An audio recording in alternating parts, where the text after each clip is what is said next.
Across the continent of Greater Banya, peoples of all walks of life share a common sense. A sense that something is approaching. What it is remains a secret to most, but they can feel it. Rumors of sickness spread in the south. A mountain flies in the west. An army of living flame marches through the desert sands, leaving a line of glass as their trodden path. Yes, these are the troubles set to welcome a god into this world. Behelit, the lidless eye, god of the searing light. She approaches and will not be deterred. However, a few know of her coming and prepare. A deadly and cunning thief, a champion of the mountain tribes, a cleric of chaos, a brilliant artificer, and a scarred soul whose past is catching up with him. Can these individuals save the rest? Can they kill a god? Can they save their friend? Can they each finally find a home? Let us together read the final chapters of these heroes.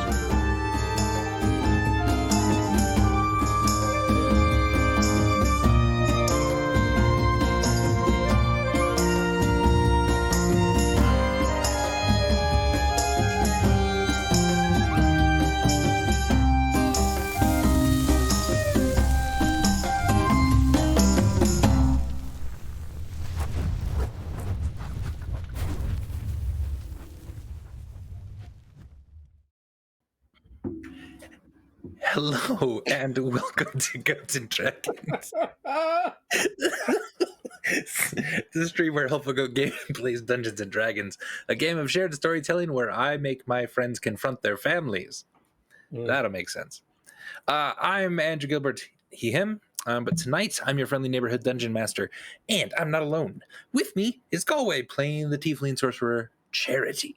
Hey everybody, my name is Galway, pronouns he, him, his, and I play a counselor in Charity of the Family, whose pronouns are also he, him, his. Adam playing the halfling rogue Burbage Kemp. Hi, my name's Adam Lawver. My pronouns are he and they, and I play Burbage Kemp, whose pronouns are he, him, his. And here's a Helpful Goat mug that you too can... Now recording. Welcome, Craig. That you too can own if you go to what Andy talks about later. Exclamation point merch in the chat. Thanks, Adam. Later. Dang it. Lena playing the Goliath Barbarian Stormbringer. Hi, yeah, I'm Lena. My pronouns are she, her, hers, and so are Stormbringers. Dang it, Rachel playing the Gnomish Artificer Clem. Yeah, hi, I'm Dang It Rachel. I guess, and I'm flustered. I play Clem, like Andy said. We both use she, her, hers. And god damn it, Darcy playing the Tiefling Cleric Hakari. Okay, that is something that you say to me a lot. I am Cannot Darcy. imagine that. My pronouns are they, them, theirs. Hakari's are she, her, hers. I do not have a song for tonight, sadly to say. Fair. But that's okay. It's completely good.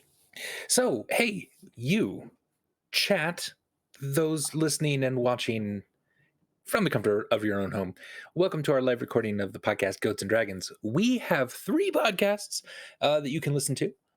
Goats and Dragons, obviously, which is our 1 to 20th level campaign, and we're in the final third of this massive campaign. Good luck to everyone involved. And it's been going on for years, and we still got a decent chunk left here. So you can listen to all of that in Goats and Dragons. We also have Helpful Goat Gaming Presents, which is a podcast where we have some shorter campaigns, one-shots, and right now being featured on that is the Interlocking World of Tyr that just had a series finale, arc finale, campaign finale? All of the above. That's what was happening in tier. We also have Dom and Dragons, a 25 episode campaign where we played Dungeons and Dragons with Dominic Monaghan, the actor from Lord of the Rings, one of the Fellowship. It was I lovely. just saw him in a movie today, and it was a little bit of a shocking role for him, and it was small. But I was like, is that Dominic Monaghan? Because he had on, we'll just say, a lot of things. The movie is called, that you just at first didn't recognize it. What movie? The movie's called Mute, and it's also got Alexander Skarsgård, who I love. Real tall, like a Swedish guy, blonde hair, Big Little Lies, abusive husbands. Yeah. Anyway, The character. the character, yeah, not really an abusive husband. He actually seems like a lovely person. He plays an abusive husband in Big Little Lies. Anyway, if anyone is interested in seeing Dominic Monaghan, you will know exactly what I'm talking about. If you watch this, watch Mute on Netflix. Good movie, kind of a sci-fi thriller movie. Anyway, sorry. And he's not paying us at all for that. No. Pay us money, Dominic Monaghan. You don't have to, Dom. You're great. All right. We need it. I promise. Anyway, speaking of money, if you for some reason would like to tip to us, you can put !KO-FI in the chat, and that'll get you linked up with our coffee page. And that's fun. All money, goes straight into basically making podcasts and content like this. It goes into sort of all the logistical things, getting people to sign up and play for a lot of our big upcoming events, like what we're going to have in June, which is Pride Month, which is kind of a very large time for us, where we play a whole bunch of games that are designed and played often by people of queer identifying characteristics. We have a lot of people on the stream tonight that are going to be playing in that. We have a lot of people in our community that are totally involved in that, and it's awesome and fun. And if that sort of thing gets you excited, you can type !Discord in the chat, and you can join our community, sign up for kind of crazy awesome games like this, and just be a part of a community that's really celebrating Pride Month coming up, which we're super excited about. We also have !merch that I'm supposed to talk about, I guess, because of Adam's mug and Darcy's sweatshirt. It's cool. Huh? And Galway, would you quickly talk about the !donate chat that we've had? Sure. A suggestion from one of our community members. Yeah. !Donate takes you to a link to Working Theory Farms, which is a community farm staffed by... Goat subscription noise. Very startling for me. I need to control its volume because it doesn't run through any of my normal volume mixing boards, so it's like 50% louder.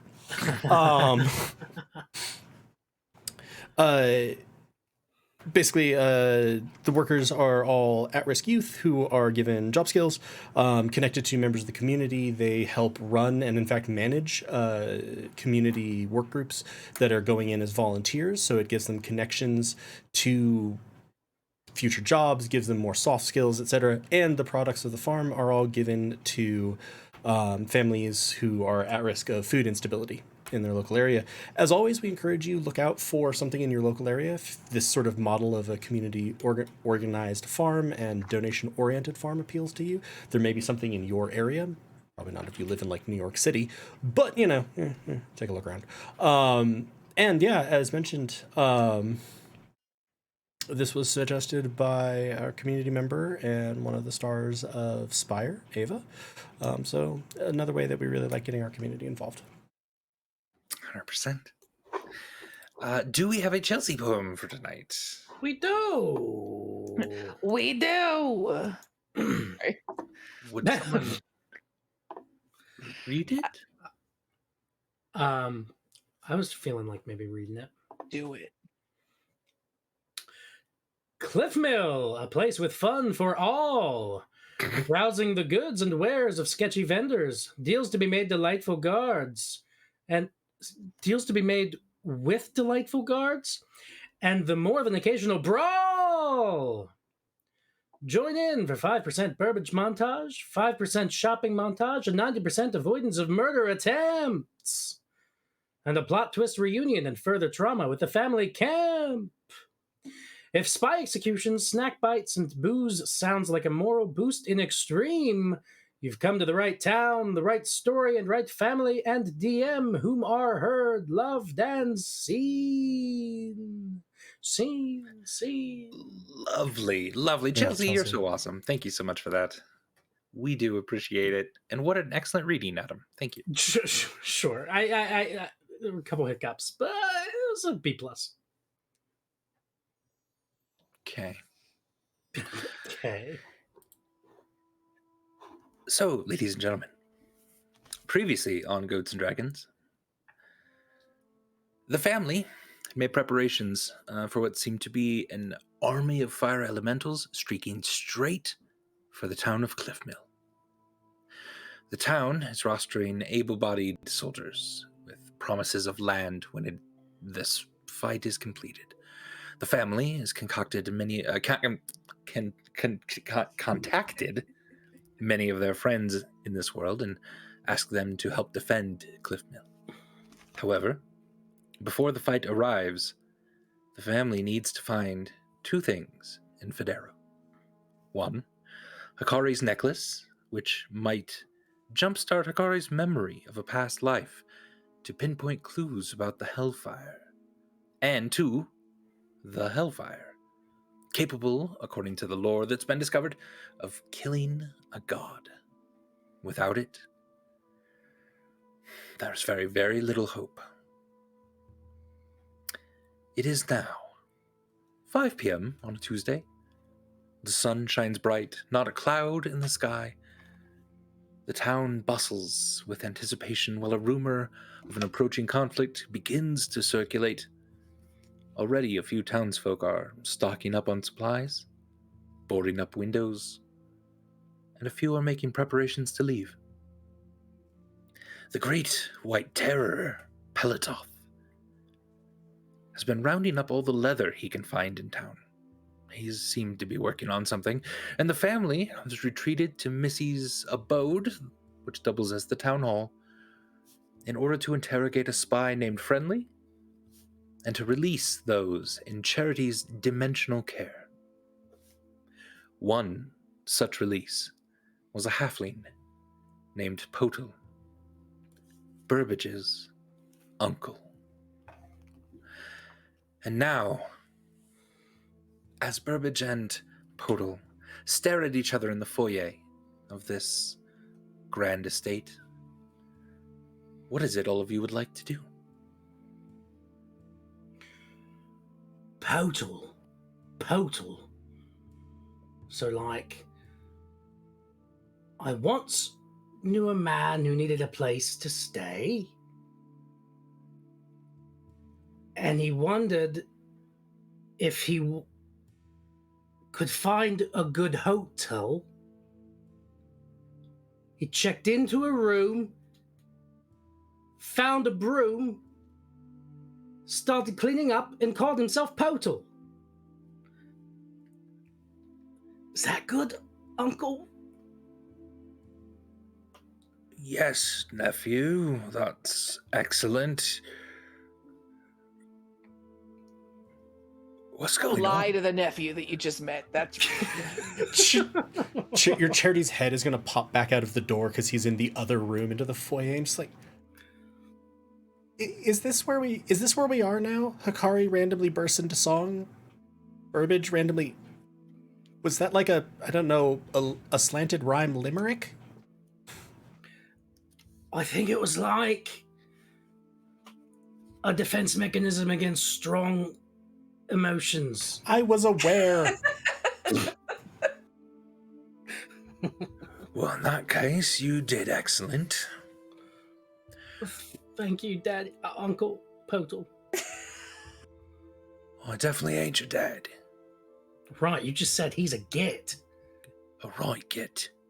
Yeah. Well, let's come back to that. Let's see what everyone else is doing. I'm not ready for this interaction yet. I'm in the room with you, so I think so is Stormbringer and Hikari. I think everybody but Right. Charity is right Yeah. here. Right now. Hikari came here to completely support you. understands. I gave you the cloak and you threw it off, so I took it back, and I'm just In- here and ready. I tried in to the- read his thoughts. He In got the mad. parlance of last session, Burbage is trying to force a cutaway, but it just keeps staying in the room because everyone to cut away to is right here. I'm just picturing how Burbage starts throwing daggers at the illusory camera. Also, Sam in chat says that if Burbage speaks exclusively in couplets, he'll donate 5 subs. Okay, Wow. so while Burbage is speaking in couplets and meeting his uncle for the first time or second time, or I don't know, I'm gonna go start stacking people up. Okay? We're not gonna execute them because Missy wasn't into that idea, I guess. But somebody who's not me, because I'm not very smart, did the math, and we can definitely fit like 300 people in a zone of truth if we stack them like Lincoln logs and build a dome with them. So I have an idea about this, Stormbringer. yeah. You know that thing where I can ask my god anything I want and Yeah. roll, well, not a roll, what am I talking about? Just ask them anything I want and then A divine sometimes intervention. Yeah. well, yes, basically, yeah. Well, what I say, it's called divine intervention, I guess. And like I have like a 1 in bazillion chance that they'll answer it, so I could ask for them to stack all the people harmlessly, and then we could do zone of truth. It probably won't work, but still. Couldn't we just skip honestly, Yeah.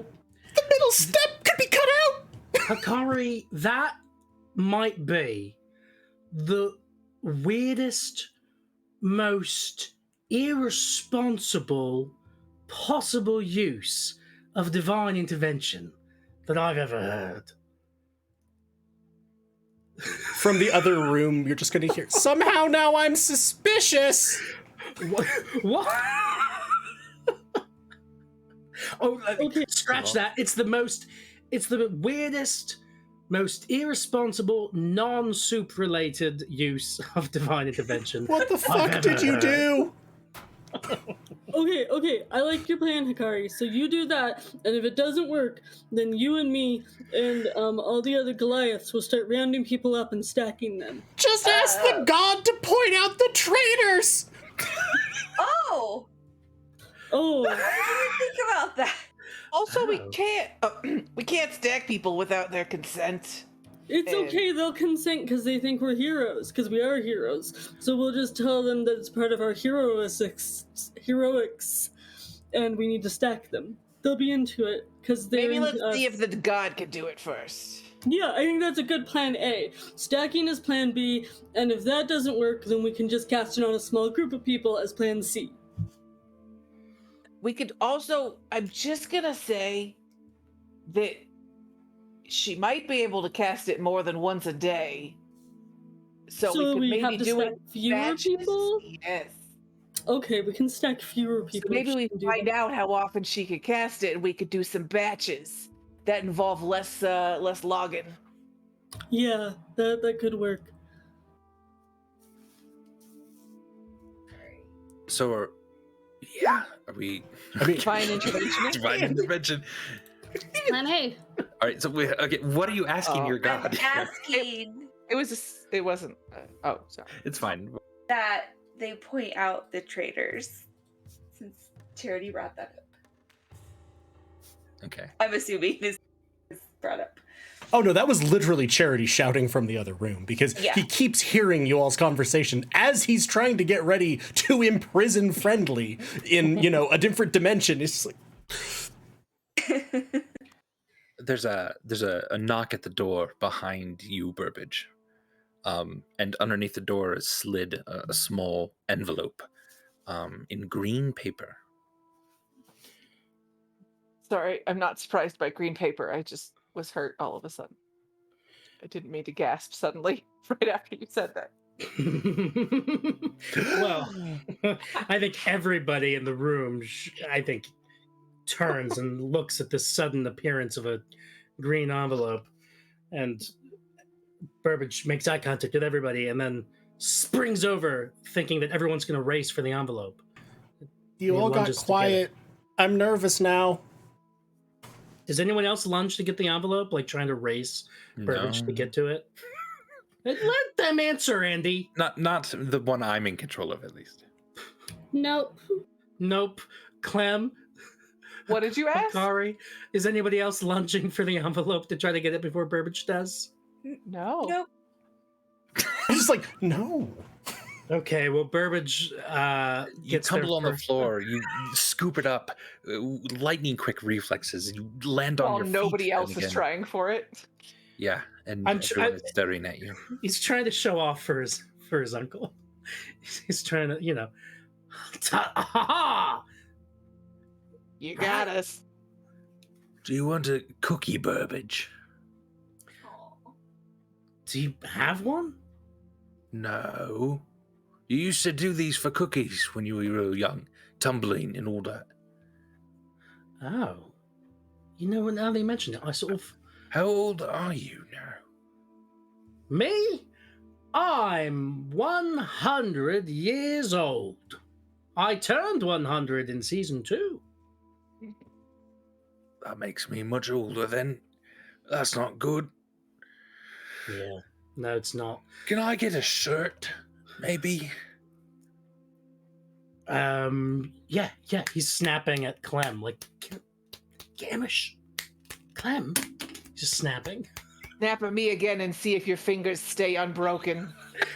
Oh, Clem. Oh, she's a kidder. These are my friends, Uncle Potal. And he puts his arm around Clem, starts to try to give her a noogie. Yeah.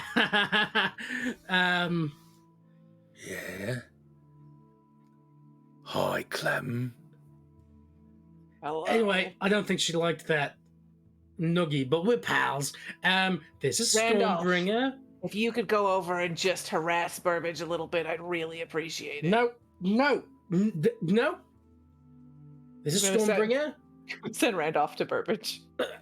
Burbage is running away from Randolph. He's like, this is Stormbringer. I can give her knee a noogie. Look at me. This is Akari. She's my drinking buddy. Guys, this is my Uncle Potal, apparently, who I vaguely recall. Please tell me that Randolph is just in his face the whole time he's doing this. He's right behind him, like exactly behind him, almost smelling his hair. And it's taking, like, the last time this happened, Burbage literally ran out of the building. The only thing keeping him from, like, breaking down is the fact that he's trying to like, impress the first, semblance of a father figure he's had in years. And so he's standing there smiling, but, like, Randolph is right behind him, and he's just, like, if you zoomed in on his skin is, like, has this cold sweat, and he's just, like, trembling because of Randolph. He doesn't like Randolph. Randolph whispers in your ear, "Don't touch me." Okay, Randolph, you could lay off now. These are your friends. Yeah, they're my... I get the drinking buddy. She's hot. What are the rest So- for? What are the Hello. rest- What are the rest? All three of for? us are. What are you talking about? Oh, whatever. We're all pretty bangable. Yeah. I'm super bangable. About I've that. gotten laid way more times than Burbage in the amount of time that I've known Burbage. That's so, That doesn't true. surprise me at all. I've gotten laid precisely once over the course of our adventures, Uncle Potal. Oh, and it was what's that person like? Where Well, are like they? essentially a zombie, and now he's banging my brother. Anyway, Avery. Avery's yeah. still alive. Oh yeah, he's missing an arm, but other than that, I think he's all right. Oh. Uncle Poto, just so you know, they're sort of a second family to me, these folks. And, we kind of try to be really like sex positive and affirming of all different identities and bodies. And so Yeah. could you just, everyone's bangable. So if you get a chance, just bang everybody. Well, to me, I mean, I've been in prison for a very long time. They're all bangable. Sure. Great. Now I feel like we're kind of leaving the realm of feminism a little bit again. Like we dipped our toes in, and then maybe now we've kind of just skated off to the side. Just a little too much. Anyway, well, this has been a great scene. I think maybe Uncle Poto, you and I should go say hi to Avery. Maybe have a conversation about what's going on there. Stormbringer, you could go stack some people. Need a shirt. I'm waiting to see if the divine intervention works before I stack people. Didn't he have black sludge come out of his ear when I cast Lesser Restoration on him? That happened last time, yeah. right? Yep. So, yeah, if anybody maybe has Greater Restoration, probably not. Maybe that's a big spell to waste, but something's fucky. Burbage is trying It's not normal for a person to have black sludge inside their head drip out. I'm just saying. That came out of Podol's ear? Peace. Yeah, When I that's cast Lesser weird. Restoration, Yeah, and he that's got weird. mad at me for casting it on him. Meanwhile, Burbage is he's trying to take off. I do have He's trying to take off the sweater that Stormbringer gave him to give to That's to fused Podol. into your skin? Yeah, and he's Kind of stitched into your chest. You pull a bit. And... he forgets about that. He's like, I'm trying to give you my shirt, but it hurts, Uncle Poto. Burbage, he doesn't need a shirt, and you said you never take that sweater off. Right, I'm somebody right here. You should take it off to bathe. Now No, it's stuck to you. never. All crusty like. Somebody Crusty, you've been in jail for like 20 years. Oh, I'm crusty. Crusty. Oh, yeah. Is there anybody in this house that can go? Are there Why guards? are you snapping at everybody? It's very disrespectful. No, I'm doing it in like a jazzy way. Like, let's get my uncle a shirt. Oh, Let's get my uncle a brand new shirt. He's been in jail for so long. The least we can do is give him a thong a thong? or a shirt. It doesn't take long before a servant comes in with a pressed and clean white dress shirt. Hey, so if we were to... You got mad at me last time for casting a spell on you without asking. Yeah. If we were to try and help you out, would you accept that? I don't need help. Yeah, you have black ooze coming out of your ear. That's not normal. You I need need help. a drink. I need food. I need some company. That's all. You need help. Something's wrong with you. No. Yes. Gnomes, man. Wait, are we allowed to be racist against them in return? You ever met a gnome that liked you? Has Burbage? Yeah, you've met plenty. Yeah. it's a terrible stereotype. God, Adam. Burbage does a history check on racial prejudice. Yeah, I've met plenty of gnomes who like me, Uncle Poto. I just keep meeting halflings that lie. And then I keep looking the uncle in the eyes. Oh, good for you. Why don't you want it? You're here to... You met your nephew. You're supposed to be this great figure now, and you won't even make sure that you don't have darkness. You have darkness leaking out of you when we're fighting evil. It's probably a good idea to make sure that you're not corrupted somehow.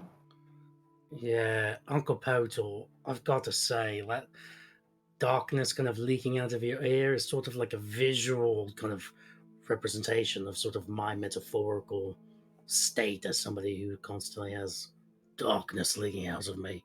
So maybe we should sort of deal with that at least, because my situation's probably going to go on. Listen, for a while. a drink would do me right, all right? That's what we do. We'll go to the pub. You have a pub here, right? Whatever we are. Yeah, Corey, do you want to go drink with me and my dad after we figure out whether your divine intervention worked? Not my dad, my uncle. I know not you're your my dad. uncle. You're not a git like my dad who abandoned me.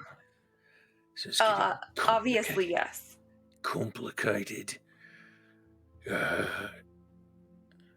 gonna And he message. takes the shirt Oh. and starts to put it on and button it up. I'm gonna message Cantrip into Hikari's head, and I'm just gonna say, if you go drinking, if it's up to you, it's your choice. I know that there's some weird lines being crossed, but maybe cast Greater Restoration and say fuck him, because he seems weird, and I don't know that, like, Burbage is fucky, but I don't want him to get hurt, you know? And so Aw. maybe while you're drinking, you cast Greater Restoration on his uncle and see what happens, because when I cast Lesser, I'm going to keep casting Message over and over again to get all of these many That's fair. messages out. So yeah, it's up to you, your choice, if you want to cast it without his consent, but he's not going to consent, and I think something's up with him. I just messaged back. Got it.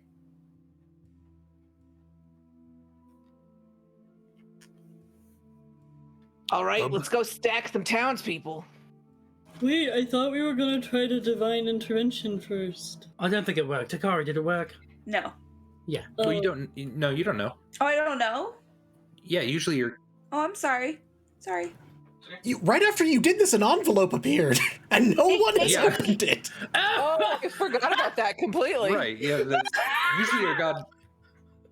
Usually your god just gives you a sign or talks to you somehow. I Which is promise. weird that they're quiet. I promise I was Okay. I was gonna have Burbage open that envelope on the way over to the pub, but he'll open it now. In beautiful gold filigree, the note says, "Dear Hikari, no. Yours forever, Eris." It gave me a score on there, so It was far too No. high, yeah. it was far See, too high, is what she You said. need a 16 or lower. Yeah. See? Yeah. Stormbringer, Hikari, see? You read the letter? See? I'm gonna keep this. This is a So it souvenir didn't work. of an interaction with an actual god. I'm keeping this. Unless you want this, Hikari? No, you can keep it. I can try it tomorrow. The letter. No, burns I mean, we up can in your stack hand. people. I'm really good at stacking things. This letter just burned up in my hand. Yeah, it said this letter will self-destruct in 5 seconds, but you weren't listening. That's well, well, yeah, but I didn't think that it was like actually gonna do that. You thought it was just like an empty threat? Right. Gods are known for that. Yeah. No. Okay, so who's gonna help me stack people? I'm going to the bar. Okay. I'll help you. like- I'm not good at stacking, but I can help try Could and you convince all people. please go talk to Aideen about this? Because you Yeah, kind I of got need it, her. 'cause she has to cast Zone of Truth. She's probably Yeah. good at stacking too. We'll I talk. bet We'll she's- talk she to looks- Aideen. She looks like a good stacker. Missy I'll pops her head around the help corner talk too. to Aideen. If it's all the same to you all, please don't stack. I mean, my it's not people. all the same though, Missy, because don't we have even- to really economically see who the traitors and spies are so that you'll be safe while we're gone, because I'm really scared that the GM is going to make something really bad happen while we're gone because of the Red family and all of that. So if we just excise everybody from the town who's bad, then the bad Right. things can't happen because they can't tell them about our plans. So to keep you all safe, we need to test everybody's loyalty. I'm not going to execute them because you said you didn't like the executing bit, and Of I course. respect that. Sometimes executing is a little bit much, so we're just going to imprison them once we find the spies and the traitors. Please don't do this. Listen, you shouldn't have told random townsfolk about whatever plan that you have. I didn't do that. I Okay. think some loudmouths in the family did that. Also, not all of these people are townsfolk. We're trying to keep. There's a lot of people here. I know. On So the is there wraps. maybe anybody that, like, so you had that guy that you trusted and you shouldn't have. Is there anybody else who's kind of new or maybe seems a little shady that we could maybe try out? I I can covertly round up a few people. That's about as good as I can do. Okay, but Missy, listen to me. I think we had a Yes. connection once. I think you liked me. I was kind of into you, but my heart is with another. But just listen to me Great. with that context. I'm in doing there. fine too, thanks. Yeah. Lots of But people you around know, me. you're a really attractive woman, and I Damn right. appreciate everything you've done for this town. And Sure. just listen to me. Just there's lots of people here, right? You just said that there's lots of people. Yes. So if even like 3 of those people are traitors and spies, they're gonna tell people who are as strong as us or stronger everything about this place, all your weaknesses, all the plans for defense, how to get in, and fucking murder you all. And we don't want that to happen while we're gone, because that would be really bad, because we sent literally everybody we care about here. So it's kind of just like a one-shot target to kill everybody in the world who we care about, and we need that to not happen. Mrs. Cantrip So- Stonebringer, mention to her quick, like the lizard poet, because she says she's all right, but she's not. I saw her last night, and I mentioned the lizard poet, and she got really sad. So quick, mention it. Message Cantrip Burbage. I don't think making her sad is what I'm going for. Thank you, though. Please don't make me sad. What? Yeah. No. Listen, this is. I appreciate your concern. I really do. However, there are only so many. We're trying to get these people to fight for this town, and to do that, I need everyone's trust. Wait, but and what better way to earn their trust by saying, "Hey, we found all the bad people"? I think what she's trying to imply is that she needs to give them her trust without interrogating them. She needs But you to show can't them. trust them. They're But new and sometimes you have sketchy. to. Yeah. Stormbringer, I realize that you've been betrayed, probably more than most in this world. It is good to trust people sometimes, especially if we need them on our side. You trusted Friendly, and now he's tied up in a closet and tried to kill Hikari. This is true. I'm terribly sorry for it, but we found Friendly. But what about all the friendlies we didn't find? Then we'll deal with them when we find them. But we dealt with Friendly. We're going to be gone. Stormbringer, I think you gotta let this one go. This town, now, thanks to you and your friends, has many people like you. We will be fine. You need to trust people. Okay, but if I trust people and I do this little thing that's like emotionally hard and vulnerable for me, because really I just want to stare at people all the time and kill anybody who threatens anybody I care about, but everybody's like, no, you can't just kill people all the time, Stormbringer. So if I do this thing and then I come back and people have been fucking murdered by spies, I'm gonna go ape shit and we're gonna go on a whole fucking execution campaign. Deal? Fine. That's okay. Fine. We can take care of it. Okay, and if you've been murdered, the deal still stands, even if you're dead. And I would really prefer you didn't get murdered also, because I know my heart is with another, but I like you. That's a lot to... Sure, yes. I also have been taking precautions. Things will be fine, I promise. I think maybe if you just can let Stormbringer know that you've learned from what happened with Friendly and that you're going to be wiser now about the counsel that you keep, maybe that would help a little bit. Of course. And we have Aideen. Aideen can Can make that Aideen process zone of truth herself? easier. I'm sorry? Can Aideen zone of truth herself? Why do we trust Aideen? Oh my god. I trust her because Charity trusts her. Charity, why do you trust Aideen? I'm not even in the room with you. Charity, why do you trust Aideen? I mean, she did help save my life. But that could just be the long con. Also, she was in the room with the Zone of Truth spell, remember? She was one of the people who had to answer the questions. Oh, okay.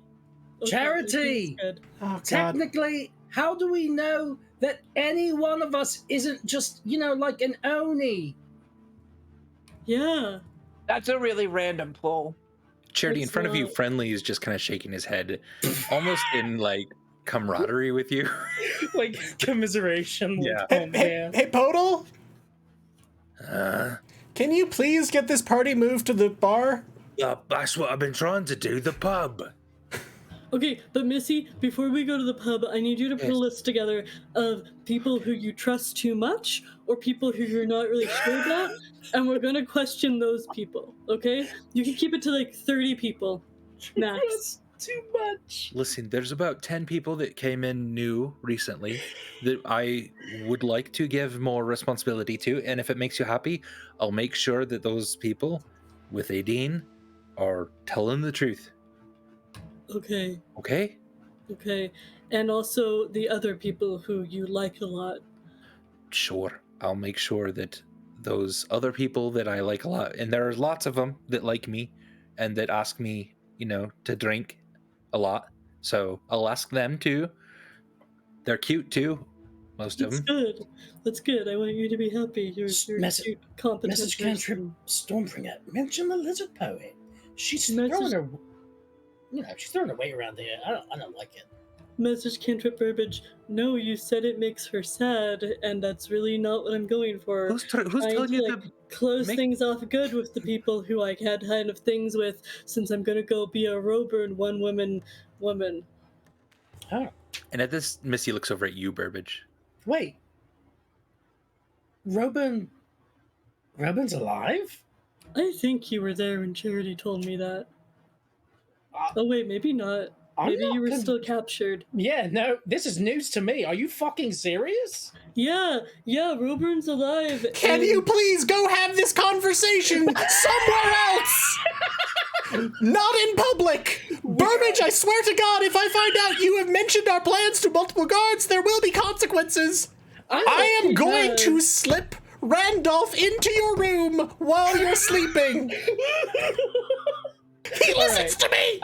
Well, that seemed He really does. serious. I'm inclined to suggest, roleplay wise, that everyone got really still and silent after that, and we just sort of look around at each other, and maybe we start kind of shuffling our feet Okay, toward the let's- door. Yeah, let's go to the pub now.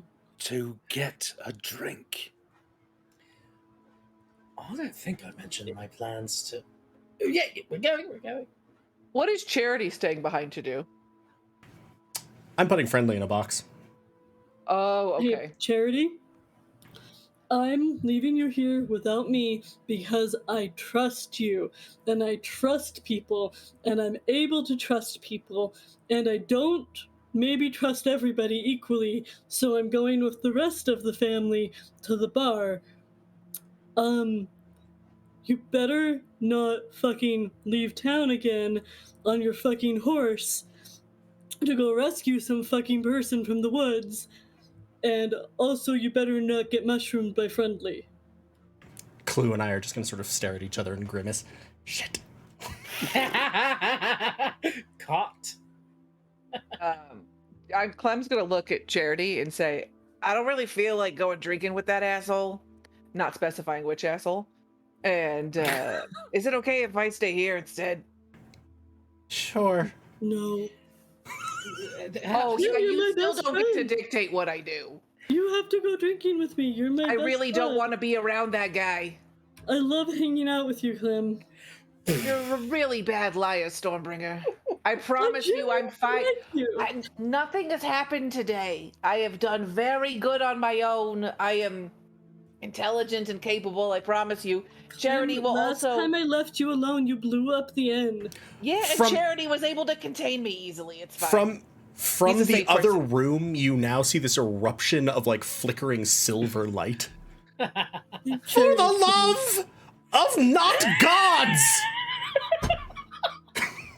I'm just gonna walk over to Charity and stay there. But here's the question. The wings are just sort of flapping in the air. Here's a question that I have: is that over the course of this scene that we've been having, Has Charity already been interrogating Friendly and just with the occasional interruption of having to peek out and be like, Well, I hear you? Charity was mostly getting the room ready, and I think Friendly was still in the area where he was under guard Gotcha. further Sure. on. Yeah. Okay, fine. I'm trusting you, Clem and Charity. But if bad things happen, no more trust. This is all the trust you get. She'll do an execution-style wave of murder on all of you. Yeah. You have no idea how serious she is about that. You wouldn't be laughing if you did. Fair. Okay, Bye I'll go bye, to have the fun bar with drinking. Burbage and Hikari and Puddle. Yep. Hotel. It rhymes with hotel, like hotel. Does it? Only remember that now. It rhymes with scrotal. That's Oh, damn it, Clem, that's much better. Is Fuck it? me. Oh, fuck. That's so good, Clem. Tell that to Friendly. I bet he'd like that. Make a limerick, but rhyme scrotal with potal. okay. I'll work on some scrotal limericks while Charity's interrogating him.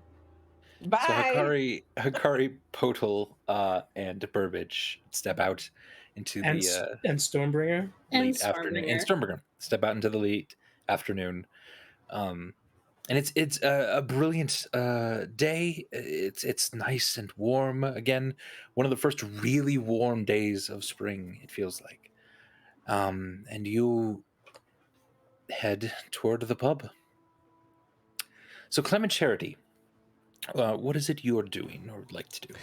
The thing that has been interrupted by Charity occasionally trying to give some semblance of order to the conversation in the foyer is in one corner of the room. He's shifted sort of the contents. It's still comfortable largely, but I think before it was like wood paneling. Now it's, I don't know, different wood. It's not like he's changed much. He's left a stack of rations, of 20 rations in the corner. He's put the small lockbox that he got and that he filled with, I believe it was like part of a ration, a piece of cloth, and like a ball bearing with a sigil on it. Yeah. In and has stashed that. And then before anything else has happened, he's just going to sort of look at Clem and go, I'm not actually intending to interrogate him all that much. I don't think it will do much good, but I have one thing that I figured it would be worth trying. Yeah, Oh. I just plan on sitting back and watching unless you need help. By the way, Clue, if he tries to do anything shifty, kick him straight in the head. Thank you. You can bring him in now. All right.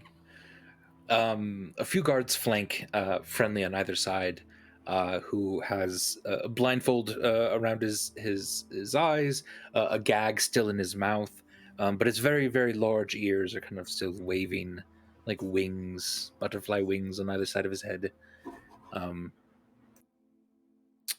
And he sort of stands there for a moment, and they take off the blindfold for him, but leave the gag for you. I'll sort of have them position him inside, so on the other side of the door into the demiplane, and take the gag off of him and make sure that what I want to make sure is that like he can be unbound easily. And I'm just gonna sit there and sort of look at him for a second. You told Burbage that you believed what you were doing was going to save the world.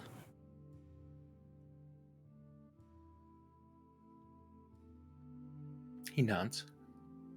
He doesn't have a gag in, so he can speak. Yeah. Okay. Why do you think that?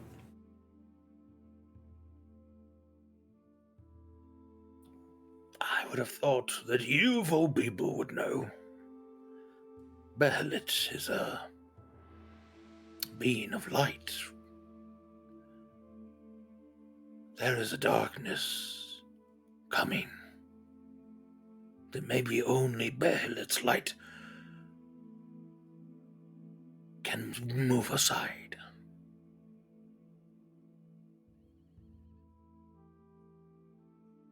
Surely she told you of this, her plans?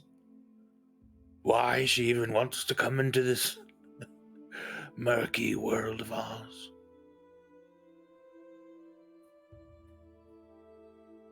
I've been told many things by many people, and I've lost many things along the way as well. The best I can do is try to figure out the best path forward with the time that I have.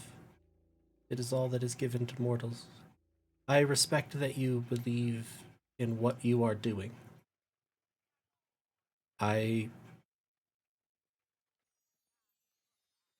You have to understand, and I think you would believe that at any point I could have said that you should be killed and no one in the town would have stopped us. True.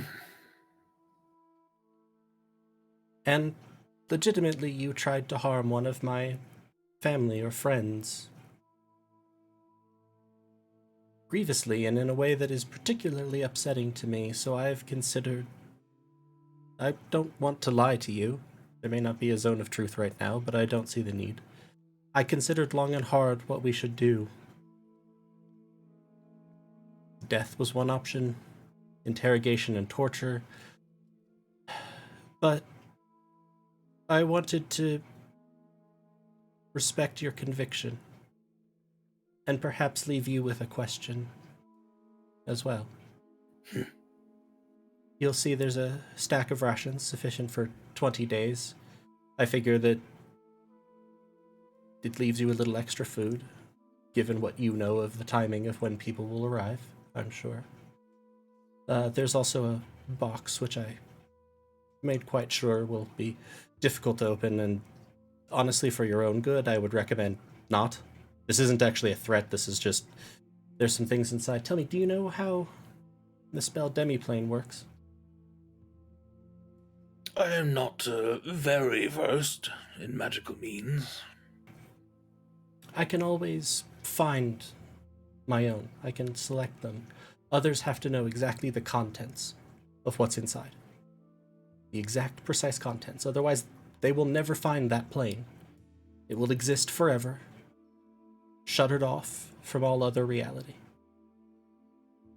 Not dispellable, not findable. It is not a true plane. It's not like the ethereal or anything else. It is entirely other. So what you're saying is, for me to see the light of day again, if I were to step inside of this, I would need you to survive. Oh, no. One, you're already inside it. Two, I have a note here that I will keep with me that details how far you succeeded, the things that you said to us and refused to say to us, all of your conviction, and the contents of the plane. So even if I'm killed, they can find you and get you out.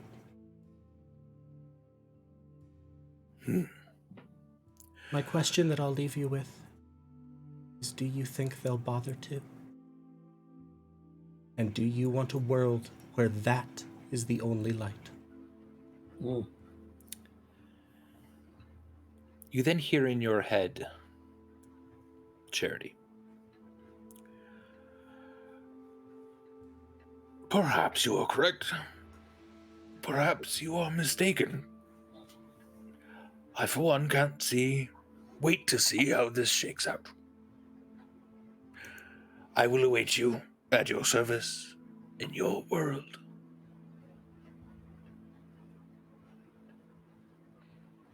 And Clem, you also heard something in your head. If you wanted to respond, feel free. Yeah, I wasn't sure if I should respond to you or on the stream. Let's do it. Okay, so I'll respond in my head. Why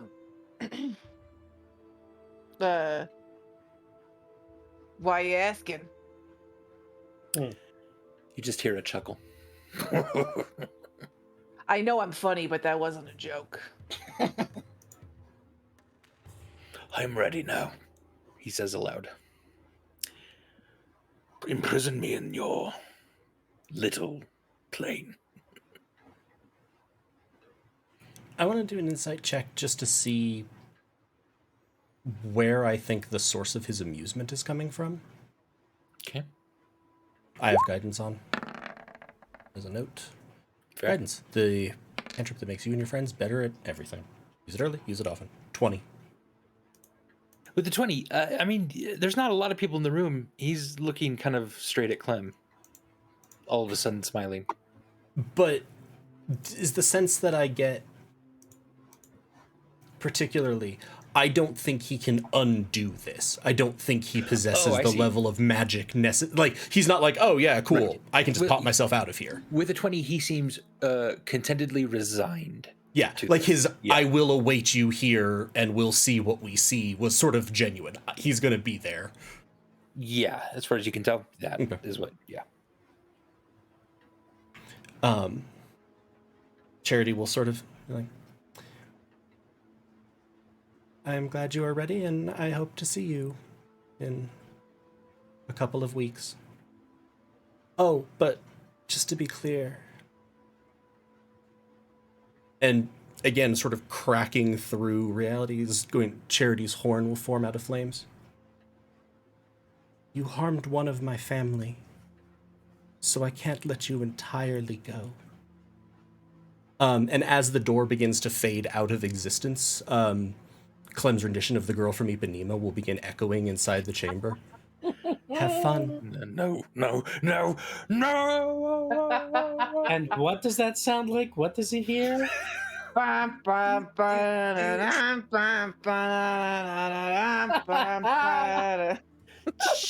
Jesus. Cold Charity. Charity will sort of Cold. dust himself off. Honestly, that might have been more fun than killing him. Yeah, I'm just gonna tell you that the only thing he said to me was, "Do you trust Adine?" And then, which, like, I don't know that guy. I don't know Adine either, but I'm assuming you trust her. So he's just trying to sow discord. Yeah, I think that this is the disadvantage of people having large conversations about tactics in the next room. Yeah.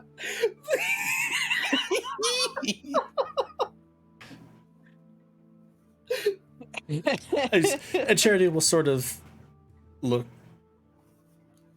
Well, I understand Stormbringer's desire to have every proof possible, and it comes from a place of care.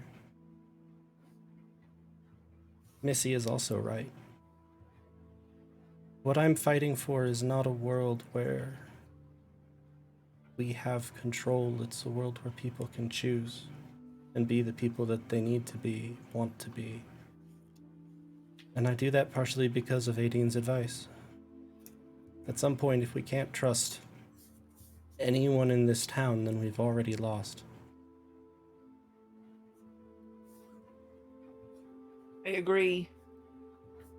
I mean, I barely had Stormbringer's trust before, and I sure as shit don't have it now. You do have a brain parasite. I know. I mean, again, wasn't on purpose, and I did try to let everybody get rid of it for me. Oh, no, I wasn't faulting you. I was just meaning, you know, there's a magical parasite. Stormbringer has problems fall into two categories for Stormbringer. Things that can be solved by hitting them, and things that can be solved by hitting them really fucking hard. Yeah. See, I was trained for a very long time by a super intelligent, egomaniacal asshole, and I've really tried to separate myself from that. But last night, in that moment, I felt I could do this. And, yeah, my hubris has brought me down a little bit to realize that maybe I'm not as all-powerful as I was thinking I was becoming. Charity's face has kind of gone slack when you said, like, who trained you? I was like, oh, that's why we get along. Teacher, former employer. All right.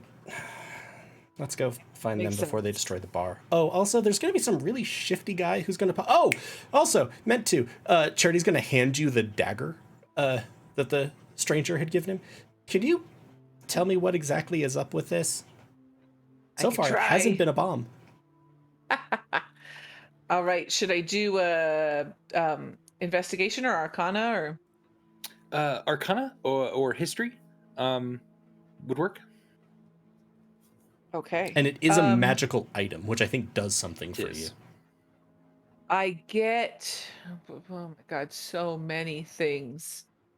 Yes, when making a history check related to magic items, I add 2 times my proficiency bonus. Oh, so a history check specifically. Yeah, so I will do that.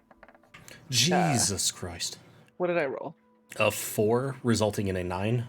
So Okay, I so guess then a I 14. add 5, which is 14, and then I will pump in a flash of genius, so that'll make it a 19. Oh, okay. The 19, yeah. This is this is a curious thing. Actually, I also just realized, sorry, because we skipped in the Oh, you narrative, could have she would have had guidance guidance me. and me Yes, helping as well. her. Oh, fair. Yeah, just like, because I would have Yeah. been legitimately helping you, so you would have had Right. advantage. Let me get the guidance on there, and then I'll roll another one as well. Oh, that was a nat 1. Jesus So, Christ. that's a 23 with the guidance. Jeez, a 4 to a 23. Yep. I got a okay, lot of yeah, pluses for my intelligence shit. So with a 23, it's incredibly difficult because this is a fey object. And it is incredibly magical as well. You can there's just a radiating divine fey divine sort of energy coming off of this thing, and you feel a very strong divination class of magic here. do I feel like if I attuned to it that I would know what it did? Yeah, even without tuning to it, you get the sense that this is the kind of thing that can locate objects over great distances. Oh. Okay, so I'll relay all of that to Charity. Yeah, and do you/does she, because it's really a question of the GM, get any sense of how it works for that? Like, does it work on a charge system or? Not exactly, but attuning to it would certainly. So I reveal can all that. attune to Yeah. a lot of items. It's part of my speciality, is who I am. If you wanted me to. Cheers. I mean, I've already got one cursed item inside me. What's another if this Well, is? that's Am I right? kind of more what I was worried about, was connecting the two. Like, don't cross the magical streams. Right. That's fair. Yeah, it won't even take it up an attunement slot. It's just spend 10 minutes with it to see how it activates. Oh, okay. But So it won't isn't actually like take up a- bonding to Yeah. it in the same way. So I think that Charity would probably take it back and just like do that as we're walking, even if it takes a little bit longer, but as we're sort of moving through. Sure. In that case, yeah, about 5 or so minutes in, a couple things click for you. The dagger, it's very, very light in your hands, and you, as you sort of learn to kind of spin it almost in midair, it kind of continues to hover above your hand, spinning for a second. And you feel that then all you would have to do is name a specific item, and that dagger would point exactly toward it. And then I could repeat that multiple times. I know. It seems like it doesn't have a limit. Yeah. When it's not like, because the other thing I was checking was it's not like it's a dowsing rod where it's going to then be like stuck on an item until we find it or anything. Probably not. You could experiment a little bit, but yeah. So if I think that that's generally how it works, I might experiment with it later to see. Yeah. So yeah, it'll point about 4 or 5 seconds towards something, and you can even kind of move it around, and it'll move slightly to that. And it's like a round. It's an action to actually use it. Mm-hmm. But it doesn't seem to have a limit or a charge system. As we're walking along, or while we're just in the mayor's office waiting to go to the I think I would just sort of test a few things of like, okay, it works pointing towards items. Does it work pointing towards a person? Like I'll, Clem, and see if it points. It points directly to Clem. Yeah. Nice. Yeah, I think that with that, and I guess the only other thing I would check would be more conceptual things, like the sky, etc., to see like, does it point towards more general concepts, not just like that ball bearing. It seems to, you can feel that while you're using it, and while it's sort of hovering above your hand, it seems to take your interpretation of things into account. And just the word sky, you're sort of just thinking that it's the sky above you, it points straight up toward it, All right, let's go find them. Okay. Burbage. Also, just really quickly, do you Please. agree that something's fucky about that guy? Burbage's uncle. I mean, listen, I'm not the most wholesome of people, but the fact that when I tried to help him out, he got real mad and had black ooze coming out of his ear, like, that's weird. Yeah, if Stormbringer had been pressing for stacking him like Lincoln Logs, 100% would support. I asked Hikari in her mind to greater restore him without asking him, so hopefully while they're drinking she could do that. I don't know what's gonna happen though, because it's a little terrifying. Charity's gonna pause. Also, Burbage and Hikari talk to you more than they do me. Why did Burbage say soup? What did they do? That one, I am as dumbfounded as you are. Did soup exist before they did something? Oh, They, maybe like- we only know of the concept of soup right now? Yeah, did they create the concept of soup and backfill it? I could see them doing that. That might be it. That's wild. Shit. Now I have so many more questions. Thanks, Andy. Stormbringer, Hikari, and Burbage. You burst into the pub. Cheers immediately. Several people wanting to buy you drinks. It's a ruckus event already, and it's only like 5:30 in the afternoon. There are people that are very excited to see you. A couple of the older people, especially Wolfa, who's running the bar at the moment, just kind of gives you a stern look, a bit of a knowing look that he recognizes that there are troubles ahead, and wants to do what he can to make sure that your time here is blissful and enjoyable. What would you like to do in the pub? You know, these people fucking love us. They would have totally thought stacking was cool. Whatever. Who's the hottest guy in the place? Oh my god. Give me a perception check, Hikari. Darcy. We're probably gonna die. Probably Gotta get all of this out of my system. You received a clear request from Clem to do something very focused and specific in this club. Oh, that's true. Also on the way back, Cherry's like, so that's not happening, right? I didn't say that wasn't. I was going to do it eventually. That's true. You can multitask, sure. Yeah. God knows that she can't control Hikari, so. And what she means is who's the second hottest guy, because obviously the most hot is Burbage. Obviously. Oh, What'd you roll? like a 10 or an 8. Well, the No, first 5. roll was a double crit fail. Oh my god. What? Wow. Hikari, you're scanning this place. I'm not even drunk yet. If you say that the result of her crit fail is that she thinks Burbage is the hottest guy in the room, I swear to God, Andy. Burbage is looking good to you. You scan quickly, and you just... Hakari, there's something weird that occurs.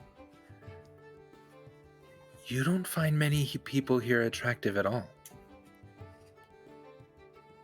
And that's weird because you should.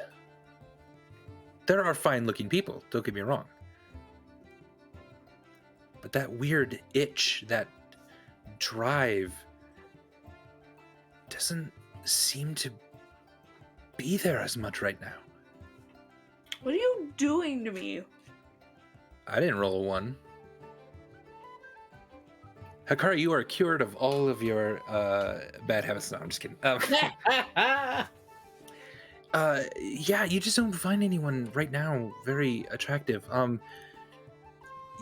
Maybe because right before you walked in, you saw that out of the corner of your eye, that one Goliath Snowdown that sort of you were, oh no, I'm sorry, Sky Down, I think it was, that you went on a date with, and that's a little awkward.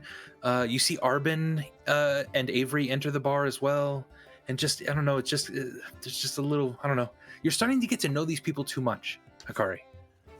And that's making this just weird one-night stand, selfless, non-connection kind of physical thing just not quite happen as easily.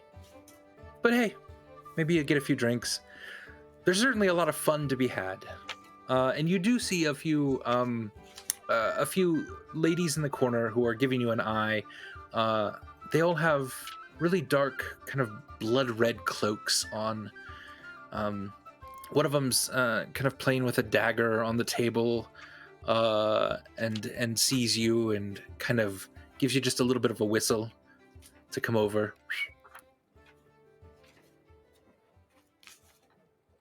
So I'm getting cock blocked essentially. You walk By up to the your corner own and they go, mind. deal.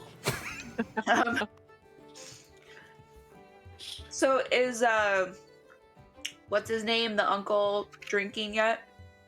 Portal wanders up to the bar immediately and orders something and says, "My nephew will pay for it. What's the strongest thing you got?" And Wolfa replies, puts up a finger, brings back a bottle, pours 3 different shots of a really, really dark blue liquid and kind of pushes it toward him. And then kind of sets one aside for you, Burbage, and one for you, Stormbringer, as well. So I spent the last 2-3 minutes looking through my notes. The Goliath that Hakari went on a date with was Sea Promise. Sea Promise, thank you.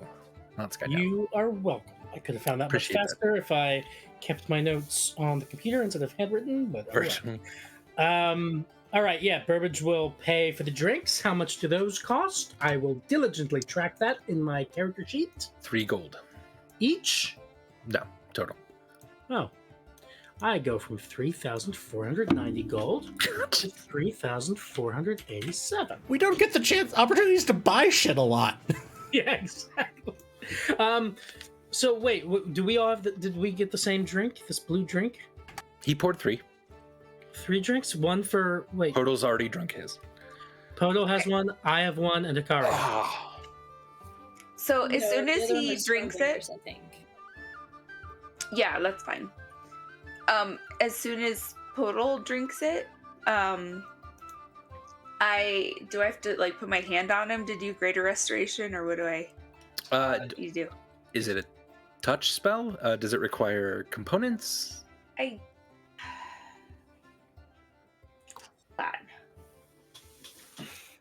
trouble with my sheet on here. Can I also was- get it real quick. I Can you was look at it real quick.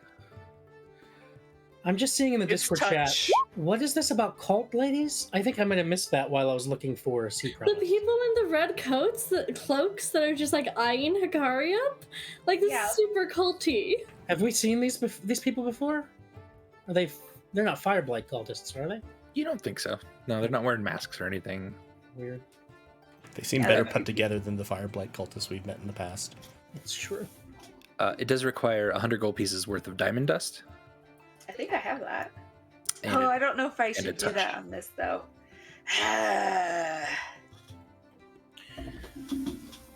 Hikari, Burbage is drinking and talking to Hikari at the same time. It's rude not to drink. A drink that might. It's a shot, Adam. And Hikari didn't have one because she was in a different part of the room. It was Stormbringers. Yeah, it's Stormbringers, and Wait, Stormbringers oh. definitely not drinking it. I got confused.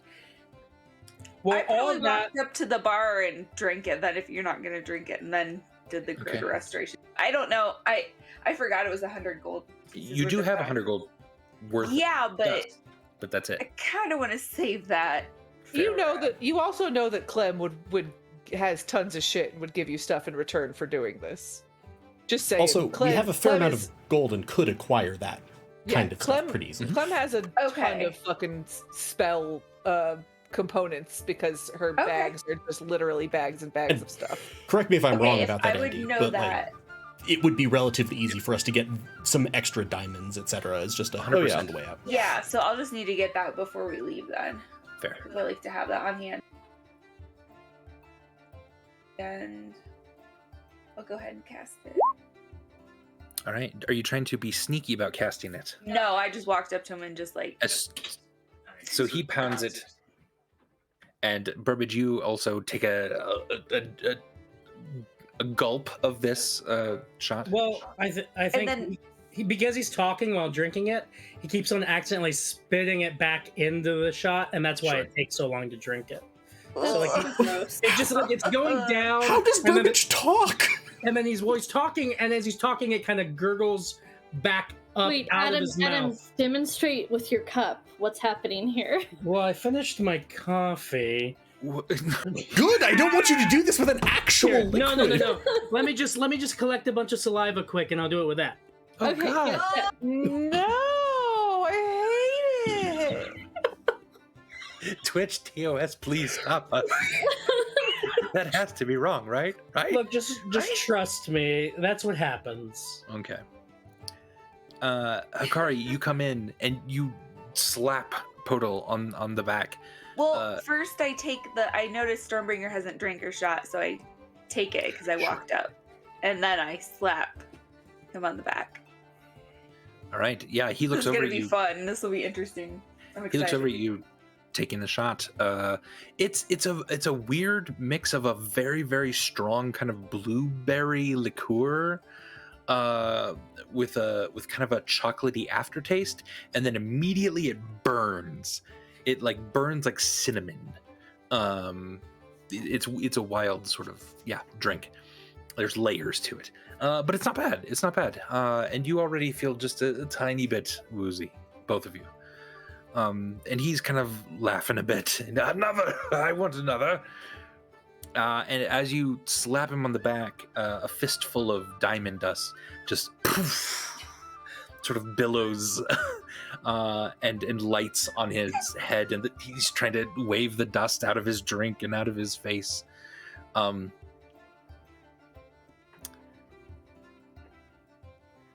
Then something very strange happens. He slumps over the desk entirely. Where are we? Are we at the bar? Yeah, or in the desk. Sorry. The He bar top. yeah, he slumps over the bar completely, and twitches just a bit, and then kind of falls off the stool onto the floor. Let's help you. Burbage is looking around, and Avery and Arbin walked in at some point, Yes. and Burbage is gonna snap at Avery to come help. Jesus.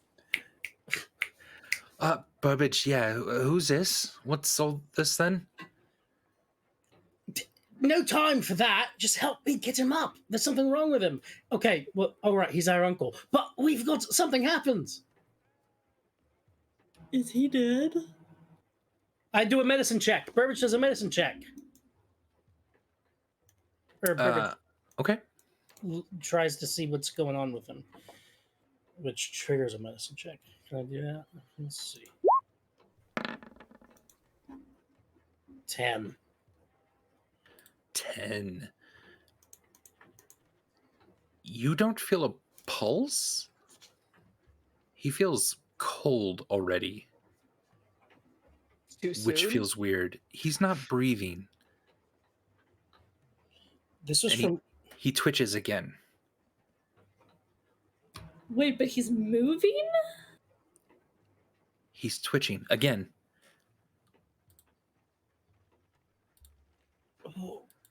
What did you do, Hikari? What did you do to him? I just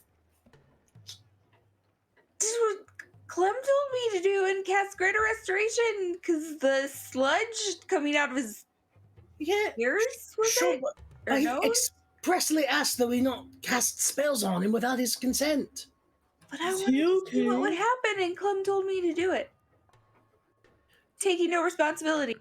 His back arches as if a bubble is forming under the skin. I'm going to pull Burbage away now that I see that. And if Hikari's near him, I'm also going to pull her away. And then splash, something pops out of the back of this person and starts to walk on 6 legs toward you, Hikari, making a I sound. immediately pull out my sword. It's almost impossible to get your head around it. It's some sort of black brain thing that has just popped out of him, and it's gonna go ahead and attack you, Hikari. Knew something was fucky. Oh.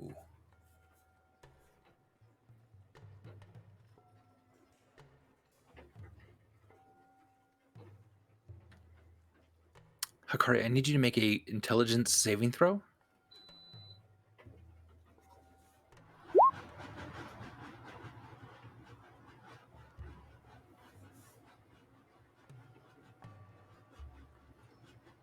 Car got a 13. 13. A 13. This thing jumps on you, knocks you over, Hikari, starts clawing at your chest. And the rest of you look horrified as this black brain very quickly starts to burrow inside of Hikari's chest. I'm like Burbage- literally right fucking there. I pulled her away from this. Can I do something with her reaction? Do you have your yank it shield the fuck out? out of her? Yeah, I probably always have my shield out. Did I don't you- trust any of these fuckers. Oh, that's true. All right, if you had your shield out, do you have your little protection thing that adds? Or is that, Yeah. no, I think that was another character of yours. What are you talking about? Are you talking about the thing that makes it so that I think I people was target thinking, me? I think I was thinking ocean blue. I don't think What do you people think? get a No, plus yeah, to you're thinking anything. of ocean there. Yeah. Yeah. Can Burbage attack this brain thing? Burbage wants to stab it with dianethine. Sure, both of you can make an attack as it's burrowing in to Hikari.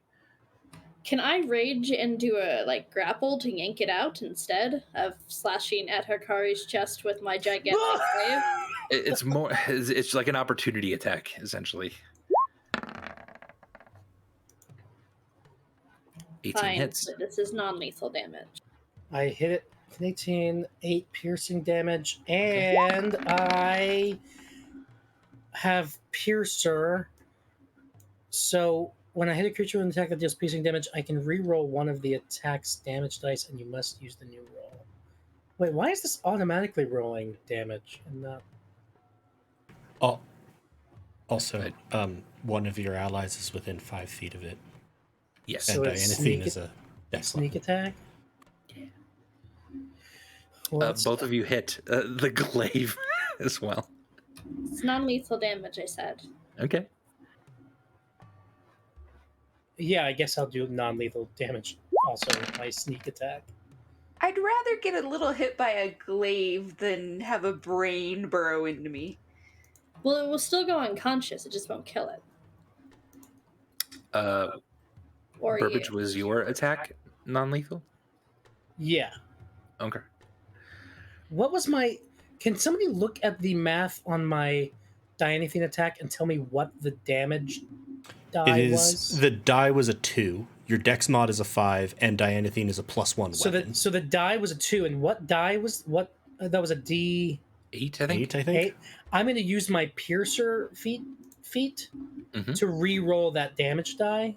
Okay. Okay. I'm going to roll a D8 again. That's, Jesus No. fucking well, Christ! that's 1. So Wow. 7 damage instead of 8. 7. God damn it! What if 7 plus the sneak attack of 29? 36. 36. Between the two of you, easily, you start you hack off a limb as it's trying to burrow in.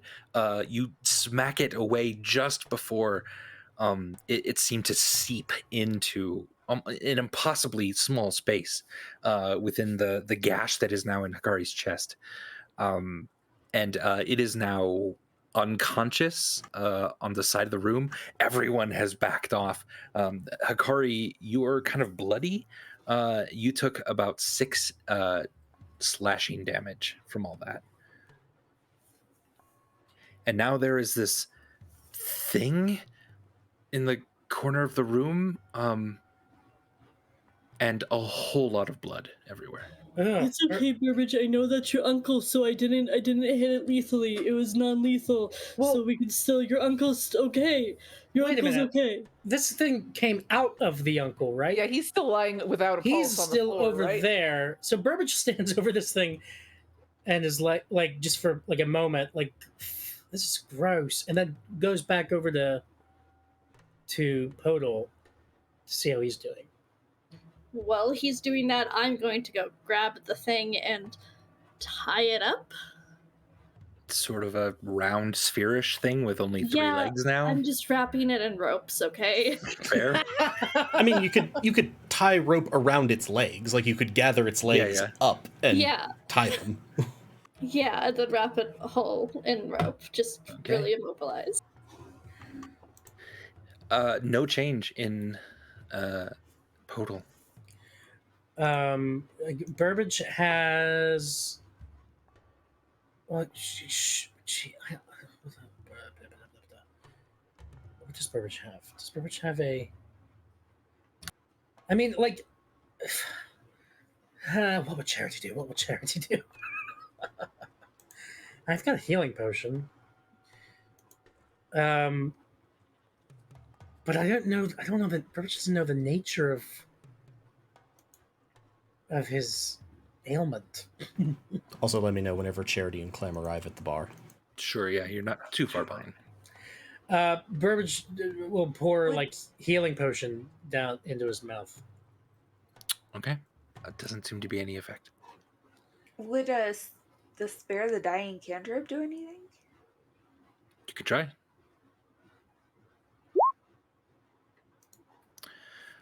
So Hikari, very quickly, clutching at your own wound, you crawl very stealthily, quickly over to the body of Podol and touch it.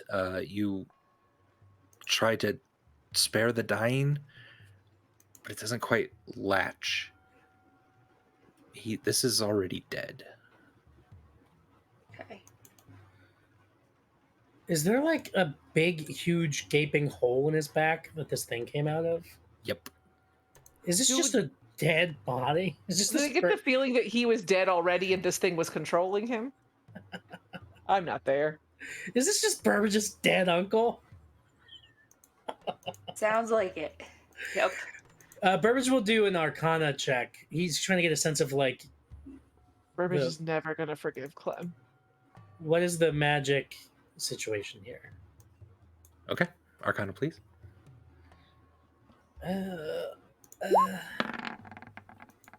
21. With a 21, there doesn't seem to be a magic situation here. This seems to be a result of physical creature manifestations. I mean, there's not really a spell going on here or a magical effect. Okay. Well, so I guess would it be another medicine check to see like how long does Burbage think this body has been dead? Yeah, give me a medicine check. Yeah. 17. Doesn't seem like it's been dead long, which is weird. That it sort of cooled so fast, and feels like it's been dead a long time, but at the same time, like there's still just like red blood. I mean, he was breathing, and there was oxygen in the blood that's now spilling out. Burbage panics. This is awful. Burbage puts the necklace of gentle repose on this body because he can't think of anything else to do. Okay. Yeah, you put the necklace on. You kind of cover him up a bit. Wolfa has come over to the three of you and is looking down, shaking his head. Everyone is just sort of stunned silence, and that's where we're going to take a break. That's this. You know, I was trying to brainstorm like how is Burbage going to get back to his sad montage ending? Asked and answered, Andy. Asked and fucking answered. All right, ladies and gentlemen, we're going to go ahead and take a break. We're going to manage our fluids. We suggest you do the same, and we will be right back.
Welcome back, Rachel. How you doing?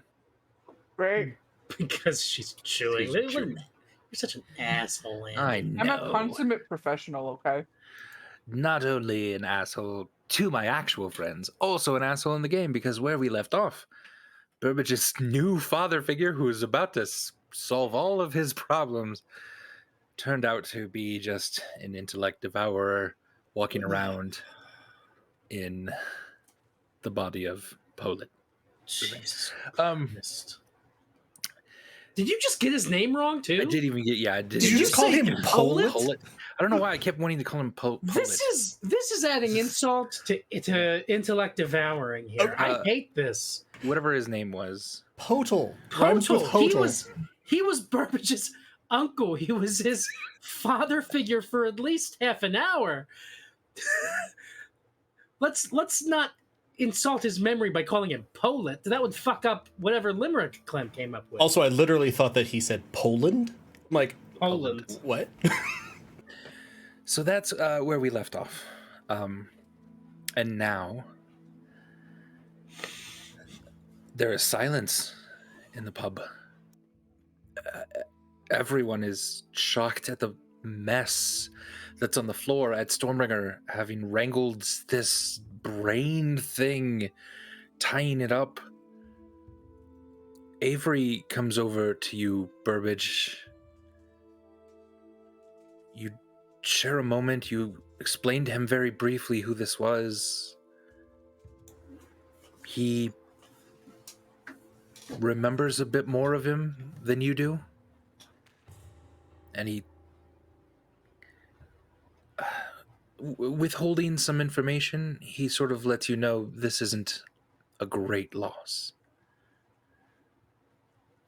Soon guards come in to take the body. Charity, Clem, you also walk in on this. And Burbage, yeah, you're just stunned. This figure that was here just a moment ago, one that you were supposed to get information from about your father, one that you were supposed to have a connection again with that sort of lineage, just up in smoke immediately.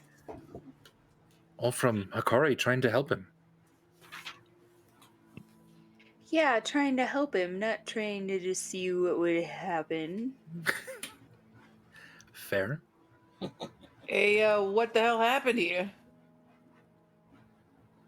So, I cast Greater Restoration like you told me to do, and this bubble burst out of his back, and a black brain with 6 legs tried to, like, I don't know, crawl inside me, I guess. So I was right. There was something fucky. I think it was Obviously. Burbage's uncle, and I wrapped it up in rope because we just beat it into unconsciousness. I don't think that is his uncle. I think that my guess is his uncle was taken over by whatever that thing is. And a couple of you have Oh. heard of these intellect devourers before. Not Stormbringer, Hakari, or Burbage, but Charity and Clem have run in circles where these things have been known to pop up.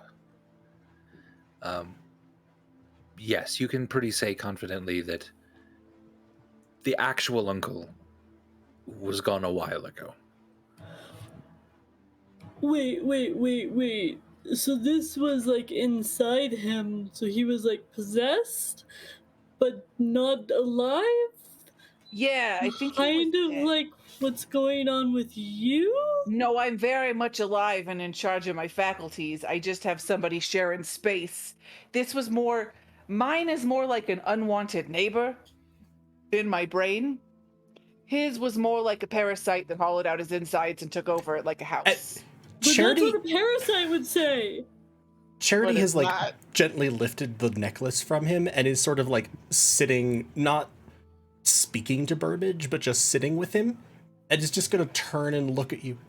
Maybe not right now. Just maybe not with the metaphors at the moment.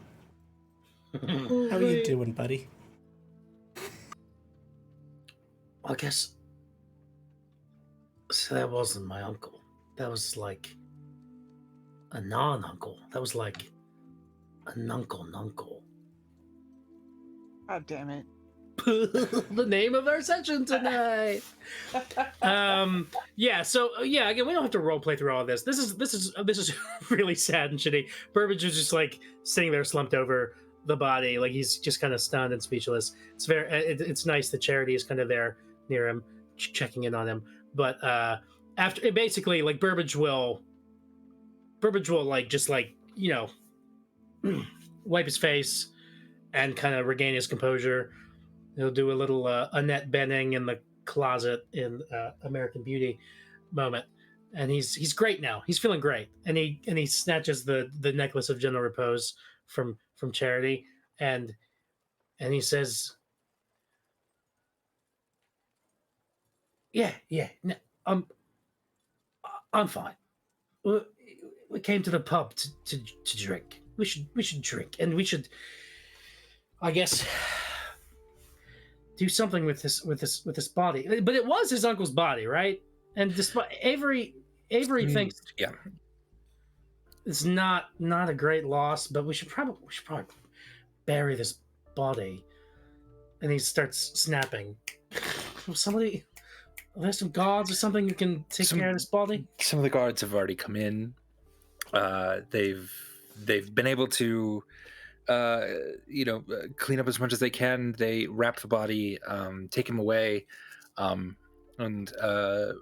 not Avery and Arbin are already trying to get you drunk, trying to sort of take your mind off of this, trying to they're trying their best to make it okay, and the rest of you are shocked. But as again the shock wears off a little bit, you start to realize, that actually probably is the most dignified thing for this individual. Clem feels really vindicated, but also really shitty. Fair. Yeah. And the guards have taken the body away, and eventually another one comes in and lets you know. Another body? Oh, Yeah, No, another guard lets you know that they're going to bury him tonight in the graveyard outside of town. Does Charity, from what he knows of intellect devourers, think there is any reason to keep this thing alive? No. Nope. Like, it isn't like we can get information from it. If you try, that's flirting with a really dangerous creature that is specifically designed to innately hijack minds. Yes, exactly. Sounds right up my alley. Why don't you put it in the demi-plane with Friendly? Jesus. I was trying to annoy him, not brain eat him. Okay, let's After just listening to Clem sing Ipanema, though, it might be a blessing in disguise to have his brain eaten. Yeah. Right. Charity's gonna just sort of like pick up the little, like, I'm almost picturing it like a speed bag sort of tied up, walk outside, cast create bonfire, just sort of hork it onto it. Off you go, buddy. Let's just get rid of that. Yeah, they already nearly killed the thing. It doesn't take much. It burns up pretty quickly. As it does, it's weird. The smoke from this thing forms a weird sort of image that floats above the fire. It's of two small halflings chasing a wolf with swords. You don't seem to recognize either of them. As I see this weird thing forming, Charity's gonna reach down and grab one of the crystals of recall and record it. Okay, excellent. Yeah, very quickly. Yeah, you not do that. Supposed to happen with fire. I should know. That's later. After a few drinks are bought, after things have settled down, the ban begins again. People start to drink once again, going back to their lives. Death Seems like commonplace nowadays. Somewhat sad, but you do all move on. So, all together in the pub, what is it you would like to do? Still, Hikari, these few women over in the corner with red cloaks do seem to be beckoning you. Do I recognize? Sorry. Yeah, you see them. You don't recognize them or anything. Weird that they have matching cloaks, but Maybe it's a social club. I'm just a little curious. Not that I'm gonna get crazy involved. I'm gonna go over there and just kind of walk slowly over and say, yeah? well, now how are you? See, we had our eye on you for a little bit, and we saw you had a bit of trouble over there. You all right? Your friend gonna be okay? Our dead friend? Not the dead one, no. The one that looks all mopey. Wait, are we talking about... Are they talking Fucking about Burbage? Burbage, Hikari, yes. It is Oh, okay. the mopiest one of them all. The one who's actively grieving a loss. Jesus Christ.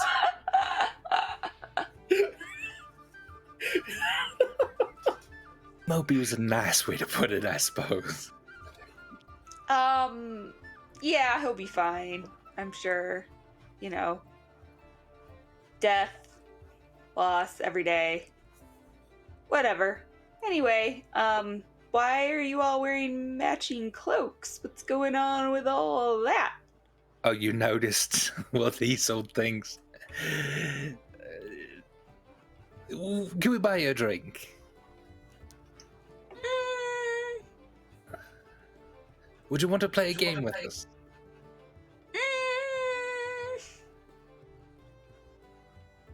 I'm very torn. I'll let you buy me a drink. But I don't know about the game. Well, fair. Now, what you drinking? We'll get you anything you need. What's that? That blueberry, like... Oh, sure, yeah. shot thing? Well, yeah, Wolfa will bring over 4 shots of that for 3 of them and you, and they ask you to just kind of sit down and talk. All right. I'll sit down. And you learn that they've been traveling from up north in Senshore. And they've just kind of been traveling down together, the 3 of them. Just kind of getting into scrapes, having some adventures. 2 of them don't talk a lot, but they all sort of have this kind of what Darcy would read as sort of this southern, kind of American southern accent. But generally, they're nice people who are really interested in getting drunk tonight and gambling. I was gonna say, between the accents and the matching like blood red cloaks, I'm like, it just got real Vampire Diaries up in here. Yeah. Suki. That's True Blood. Oh, Yeah. fucking hell. Yeah, different one. Oh, Suki. I know nothing about True Blood other than my friend was an extra vampire werewolf on the show. He was part of a werewolf orgy. Ooh. Yeah, very exciting. As you do. hmm But what are the rest of you doing? Werewolf orgy. Okay. I think that keeping an eye on Burbage and half an eye on Hikari flirting with the cult, because honestly, Charity sort of has his money on Hikari coming out ahead on that one. Charity will take the emblem that he had made and slide it over to Clem. Clem? God, sorry, I'm blanking out. Yeah.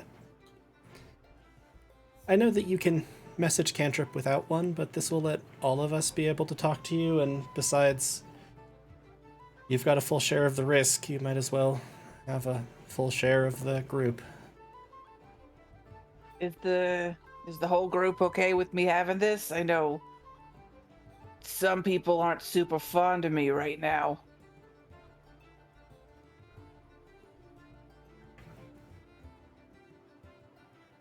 That person seems to be quiet, so. Who are you talking about? Oh, I'm not like there. I'm hovering around Burbage. Yeah, no, I'm asking. I'm trying to talking see to if he is Charity. Yeah, fine. I'm Oh. just talking to Oh, Charity. fair. I'm assuming, like, Yeah. It should be fine. I you know, I have good intentions, right? I'm just a little bit rusty when it comes to the peopling, because it's been a long time since I've peopled. I'm hardly one to condemn someone for their past. Okay, except Clem's past was like 12 hours ago. I was more referring to her general past, and it's like, and when it comes to the, brain parasite, not the one that I set on fire, the one that's still with you, that may well be something we have to deal with at some point, but for now, I think you're, keeping an eye on it. I would just say, from my experience of it, don't trust it. Not that I think you necessarily would, and assume it's doing something harmful all the time. Yeah, but we might be able to utilize it. I'm not disagreeing with you on that point. I just meant that in terms of me feeling safe, that's really all I require. Yeah, but I'll be suspicious. Stab him in the shoulder. You don't tell me what to do, asshole. Shut your face. Fine. Stab yourself in the shoulder. Ow. Yeah, it doesn't feel good, does it? No, it doesn't. See? I can tell you to do things, but you can just say no to them. Yeah, that sounds shady right now, like you're trying to convince me that maybe I could trust you. Well, okay. You know that I'm a smart person, right? Oh, I'm in here. Is this thing going to be able to message Cantrip us now? Because that's going to be annoying. I'm not sure, because while it's sharing space there, the emblems literally only work if you're holding the token, and it has a presence that isn't corporeal. So I'm not sure. The door to the pub opens, and in walks a man in kind of a slinky but long leather coat, black, and he rushes up to you, Charity. I may have found something that you was interested in. Indeed. Something that could be quite powerful for magic users such as yourself. Suffice to say, I'm interested. What I need from you is 2,000 gold pieces for it. What I need from you is a complete description of what the item is. Of course, love. See, it's a long rod, red mostly. It's got kind of a gold and white trim on it. Ornately made, quite magical, quite powerful. You might know it as a rod of absorption. But since Clem and I are sitting together, do either of us know what that is or does? Oh, hi, love, didn't see you there. Are you two together? Do you mind me saying this in front of No, totally mixed fine. company? Oh, rod of absorption. Have you ever heard of this? Have I? Have we? Has Clem? Give me a history check, both of you. I can help Clem, I guess, or Sure. Because I'll get And my it is a magic item. double proficiency. Yeah. Yeah. Do. you also have Oh, I forgot guidance. to do advantage. I think I clicked it You twice. rolled twice though. Yeah. So All right, so 20 plus 20 5 is 25. 25 plus 28. Nice. Yeah, it's a very rare item. However, it is quite powerful. It allows a spellcaster who's the target of a spell to sometimes absorb that spell and then rechannel the energies out, essentially giving maybe another spell slot or so. I'll relay that to Charity. Yeah. And if you look it up, it is a rod of absorption. At least that's what he says. Does he have it? He doesn't. He needs the gold first. Is what he says. That's not how transactions work, friend. I'm here to just find it, love. I'm not here to procure exactly said thing until I get the gold for said thing. Yeah, but you don't even have it on your person. I don't, but I have it available to me. Yeah, no, that's weird. You don't say like, hey, you give me the gold now, and then I'll go back to my place, and I promise I'll bring it to you. You say, you give me the gold now, and then I'll hand it over to you in the hand. Like, that's how transactions work. Give me a persuasion roll. Very, very charismatic.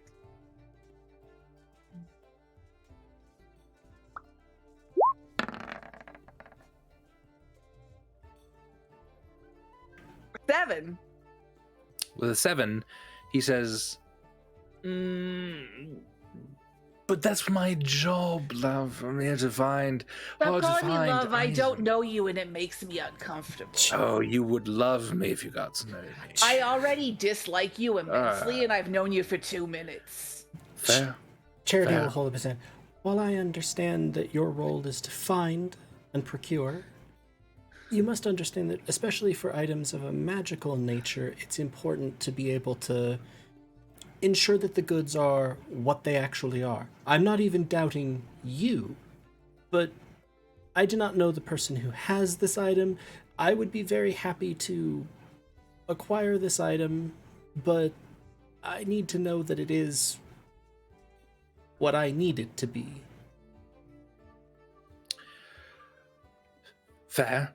Listen, I understand where you're coming from. You need to understand where I'm coming from. I would surely not screw over a member of the family.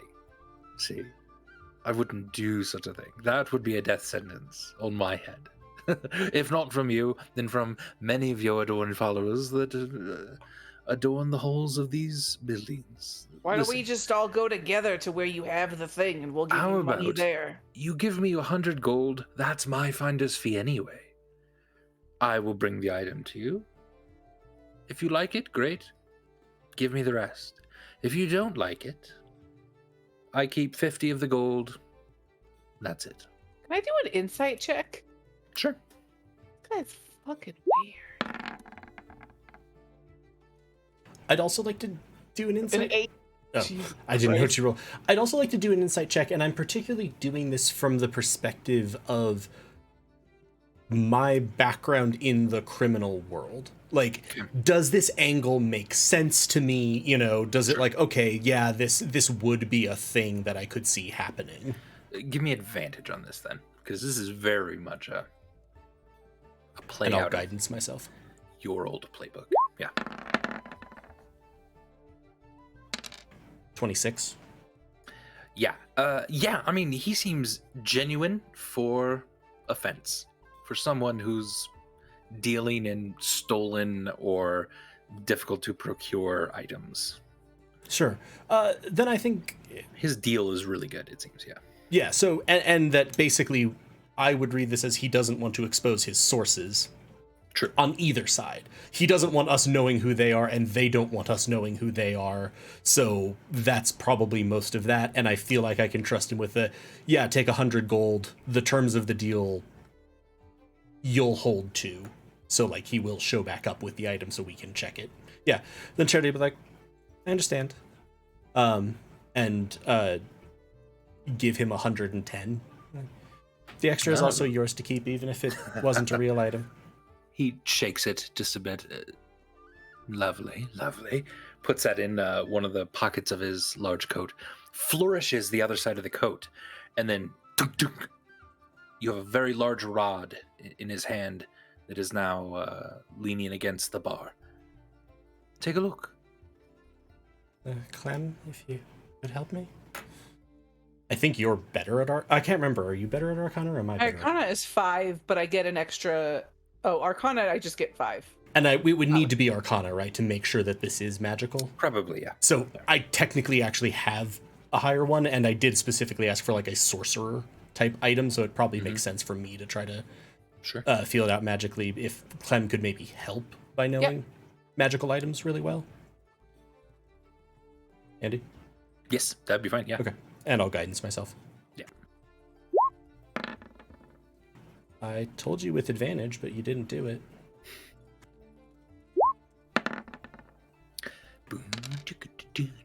28. 28.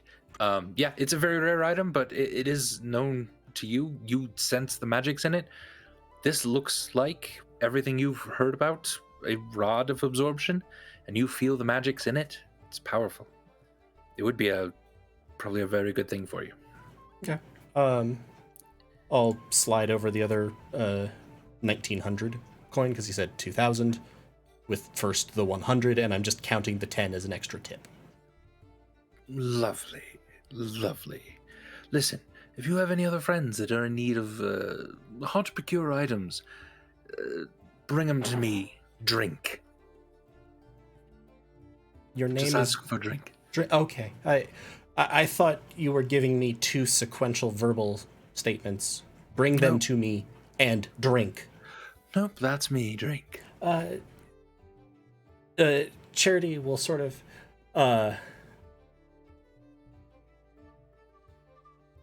look him like, here. And I'm gonna push him another 15 gold. Because I hadn't, he seemed very responsive even to, decent amount of sort of tips early on. Keep your eyes and ears open, and do you know Nadine Greygust? I do. I'd like it if you could source as much, dust of dryness as you could from hard to spot locations. She's already looking some, so the markets, etc. She'll take care of those. Sure. She has coin.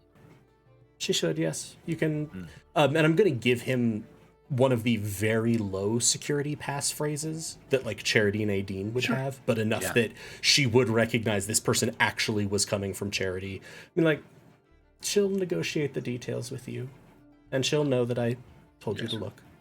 I like the way you do business. Thank you so much. Buy you a drink, love. And he's looking at you, Stormbringer, now. Kind of shouts over at you. I'm good, thanks. I don't really think you are. Oh, me too. Thank you. Thank you very much. Did you just offer her to buy her yourself? Yes. Oh, well. Toodaloo. And he'll bow low to you. Scurry away. Burbage. Oh, is that it for now? Charity will just sort of be checking the rod of absorption. Burbage, Avery and Arbin are next to you, getting you drunk a bit, and Avery's just like, that's fucking wild. You found this Podal just with the body of him just walking around. That's insane. Is it? I mean, don't get me wrong. Good riddance. He was a piece of shit. You don't even remember, but he was. Well, he said the father was a piece of shit. Were they Not both untrue? They were both pieces of shit? Probably. They here now? They here for most of your 100 years? No. Fuck them. Are we both pieces of shit? Well, that's a hard question now, isn't it? I don't think so. I think we're folk trying our best. Folk trying our best. Yeah, sure. Here's to being folks trying our best. That's it. He drinks with you. And Arbin kind of claps you on the shoulder. It's getting late, so I just want to say I'm glad to have seen you again. Sounds like you're going to be taking off soon again. Yeah, probably like tomorrow. It's interesting. We'll do our best to hang on here. Yeah, that's cool. Yeah, keep hanging on, Arbin. It's good to see you again too. Enjoy my brother. It feels weird to say that out loud, but Well, it would be weirder for me to just think it and not say it. socially, no, that wouldn't be as weird. But I get it. Don't worry. You're a good person, Burbage. You've had a lot of shitty things happen to you. A lot. More than most. More than your fair share.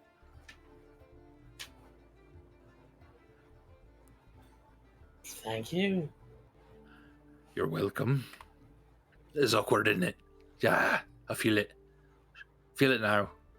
I mean, we've been together. It's weird. Okay. Probably should head to bed. Sorry about all this. Thank you. I'll leave Avery here for you. As long as you want. Just return him in one piece, please. Well, I think it's a bit late for that. Because he's missing an arm. I get it. Yes. That was a very funny chapter of our lives. Yep. Okay. Good night. Good night, Arbin.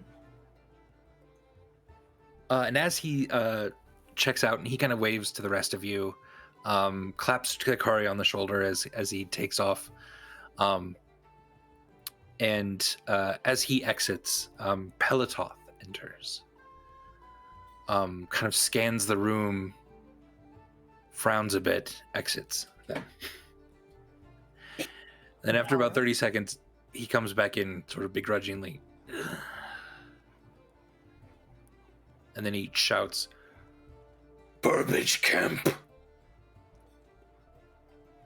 He's looking around the bar. Is he still a diminutive, elderly, elvish woman? Yep. Okay, cool. I was wondering the same thing. Yeah. Hey, buddy. I'm just drinking with my brother. Do you... Never mind. Yeah, He what's gives you up? just a slight nod and then exits again. You get the sense he wanted you to follow him. Avery, if you'll excuse me, I'm gonna go follow that elven woman named Pelatoth. That's okay. I'll drink again for the both of us. Psst, Avery. What? Is not really an elven woman.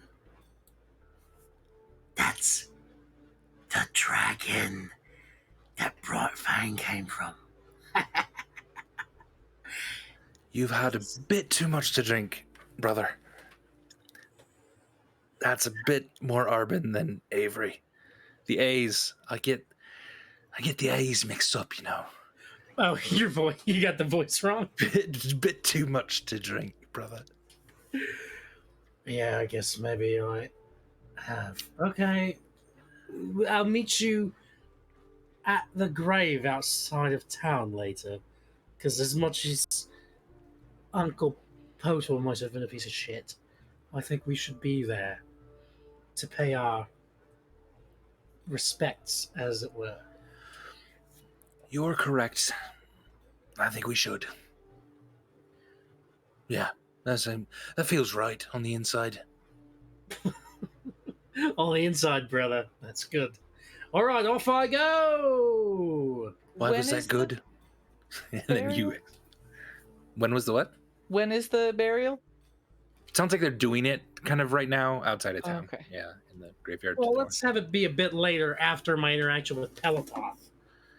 I mean, they're in the process. They have to like get the body They're up there. they're Yeah, preparing it. they're preparing everything. Yeah, You're fine. Clem. Yeah. Clem wants to be there, so. Okay. Stormbringer is gonna see Burbage leaving, and she's gonna point at her eyes, and point at Charity, and then point at Clem, and then follow Burbage. And not a Hikari, the most wild out of everyone here.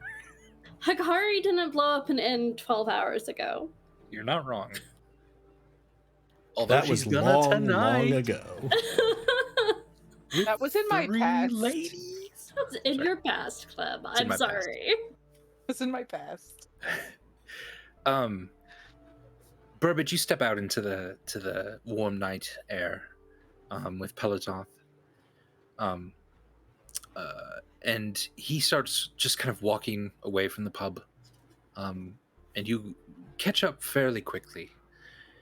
He makes his way to kind of a bonfire made by a few of the guards next to the wall that's overlooking the eastern sort of road out. And he says, I've created a device that allows me to carry the spear. I'm going to take it to the top of my order, turn it to my will. Very few dragon spears exist, you see. With it, I hope to be of some use in the coming battles. But I must admit, without the bravery of you and that demony woman, it would have been lost to Azulomance. I wanted to thank you. The bravery of Kempis knows no bounds. Hey, don't mention it, that's all. I was really just running away from a creepy little bear creature. And that's the only reason I even ended up by the spear. So the bravery of Kemps is more like the cowardice in the face of weird little guys of Kemps. Does that make sense, Pelitov? Sounds like it was luck that led you there, but bravery that kept you there. Did you know my uncle just died? I am sorry for that. But also sort of not just, like it was long ago. Apparently. I am also sorry for that. Halflings' lives are so short. They live powerfully,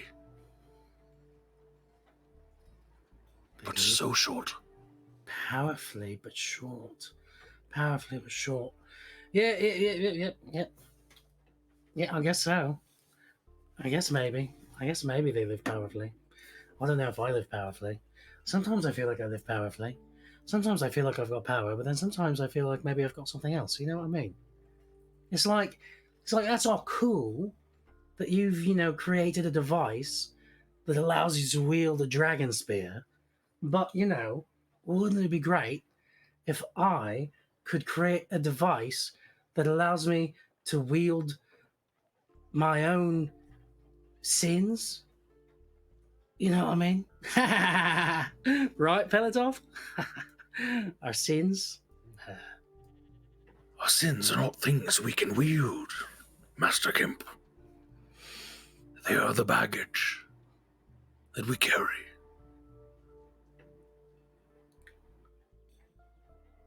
Right, but you can wield baggage. I could throw, like, a suitcase at somebody.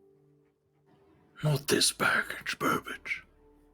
Baggage, Burbage, Burbage, baggage, baggage, Burbage, Burbage, bag. Peletov!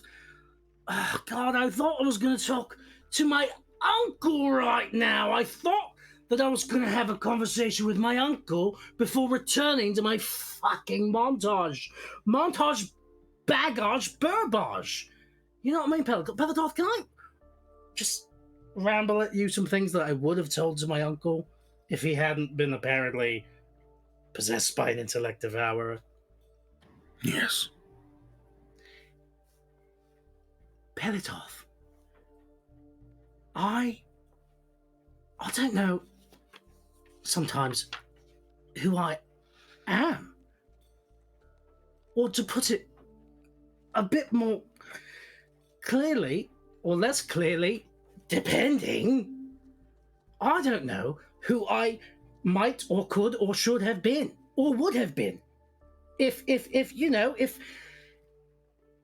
I hadn't ever stolen Eldon's ring, if before that, if Avery had never left me the way he did, if before that my father had never left me the way he did, I can't stop thinking about all the different paths that my life could have taken. What if I had killed you instead of giving you back Bright Fang? Maybe everything would be different. Is that what I was supposed to do? I don't know. What if I hadn't allowed the snacks to be tampered with at the meeting yesterday? I keep trying to do the right thing, and I keep fucking it up.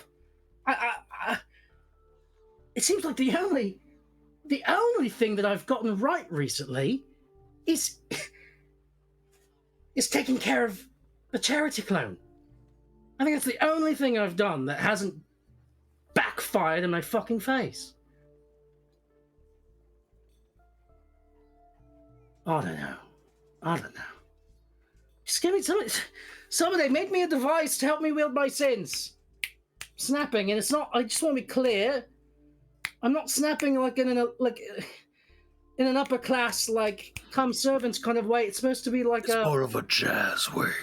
A jazz way, yeah. Or like you're on the, well, not phone, but you're on the message cantrip with somebody, and then you're asking somebody for a pen. It's like that.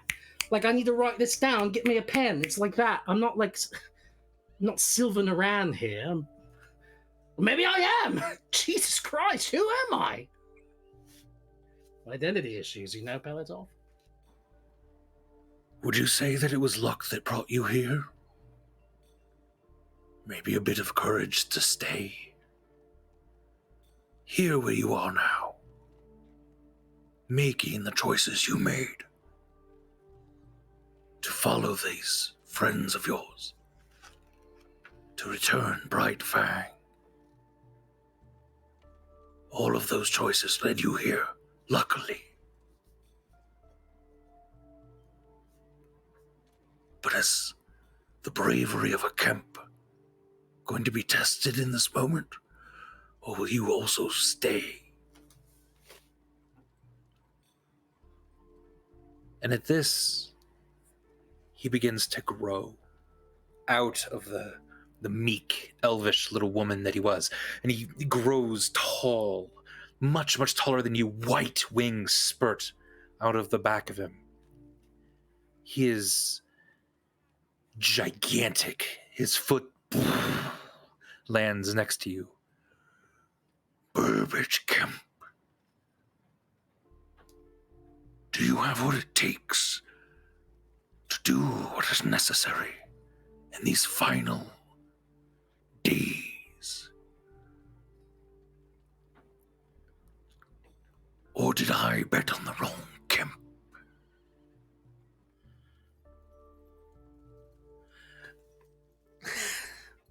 That was a pretty good pep talk, Peletov. Pepitov. Pepitov. Huh? Answer me. What was the question again? Do I have the courage? Do I have the? Ice crystals form like immediately on your sort of 5 o'clock shadow in your hair. And Okay, I'm gonna try. I've always tried. And even when I haven't, I've tried to try. You're really big. You're so big. I can't believe You're really scary. I can't believe I faced you down in a big moment like that. That's wild. That is pretty cool. That's pretty cool of me. Pelatov, They're burying my nuncle. but I appreciate all the words you said, and I'm gonna try. I'm gonna try to try. Alright? Could you fly me over to that grave? No, I am not a taxi. Fair enough. Burbage Camp, Yeah. I only need you to try. That's it. Trust in your friends that trying will be enough. And if that's the case, if you really will try, you're gonna need this. and he reaches up into his mouth, pulls out a gleaming, brilliant white sword, drops it 13 feet, landing right next to you. Shing! Into the dirt is Bright Fang. No shit. If you are going to do this, I need you all to succeed. This blessing I once gave to halflings, I give now freely to you. You earn this finally. Good night, Master Kemp. And he starts to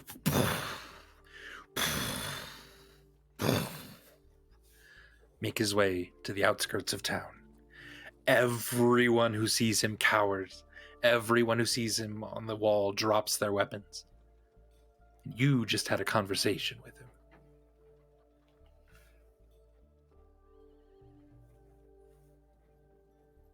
I know that guy. I'm just gonna pick this up. You feel it cold again in your hands. And then that coldness sort of warms to your touch, reminding that you're the one to wield it.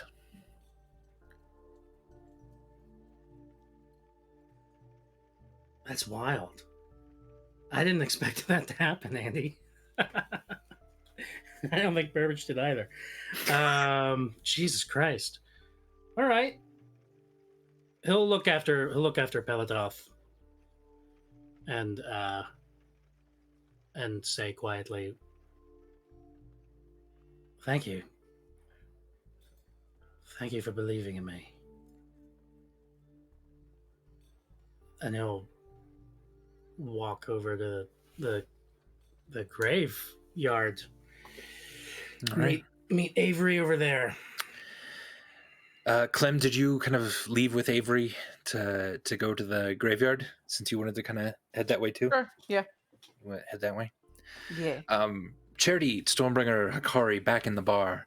I'm not in the bar. I'm following Burbage. Oh, you're following Burbage. I see. Oh, that's right. You took off as well.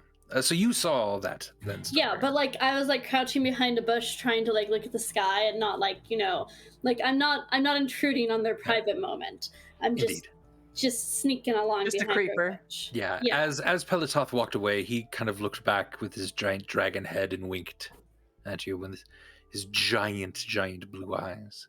Nice. Charity, Hikari, you're the only one still in the pub. Hikari, give me a charisma check. Just a random charisma check. Just roll charisma.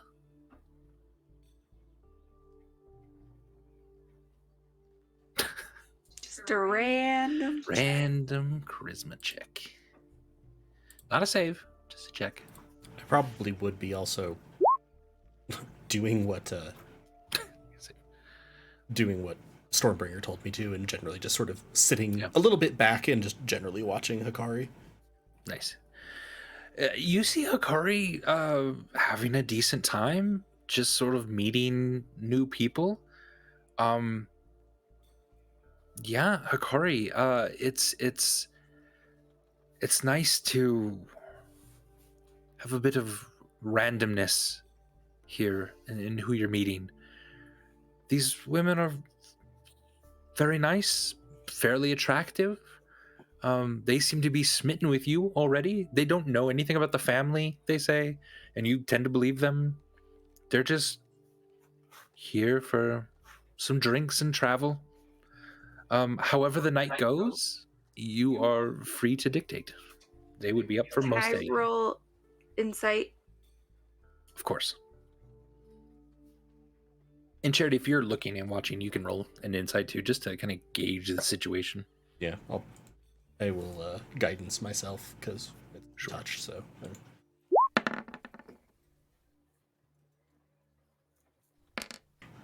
19. 19, good. Mine didn't roll. Hold on. It did. It's an 8. 8. Oh, it did? Oh, I'm sorry. It's just Oh, between yeah, my right two there. rolls. Yeah. Hikari, I mean, you're getting along fine. Everything seems normal. I don't know, maybe it's their culture or something, or they're just from a slightly different area that you're not quite used to. You're having a hard time reading them. Charity, you see no malice, no ill intention. You don't see anyone, pouring anything in drinks, hiding daggers. Everything seems up and up for the most part. To the point where even you kind of just give a sigh of relief of, okay, everyone seems kind of just safe right now.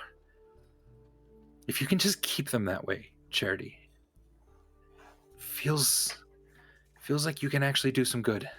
But god damn it, it's hard to keep everyone safe. Especially Hikari for some reason. She's been targeted several different times. And that's worrying you, as if there's plans in place. This is now 2 members of your family that have specifically been targeted at different points by Behelit, her followers. For some reason, they need Adam, or not Adam. They need Burbage dead. Now it seems like they need Hikari dead. And oddly enough, they need you alive. And this is the state of your anxiety tonight as you're finishing drinking. Pretty soon Nadine comes in, starts to hang out with you and drink a little bit more. Burbage, Clem, Avery, you've made your way over to the guards who are digging the grave this evening. And they lower the body into the grave on the north end of town. They ask if anyone wants to say anything. Avery, sort of with his one good hand, takes the last little drink of a bottle of beer, throws the bottle into the grave. And that's it.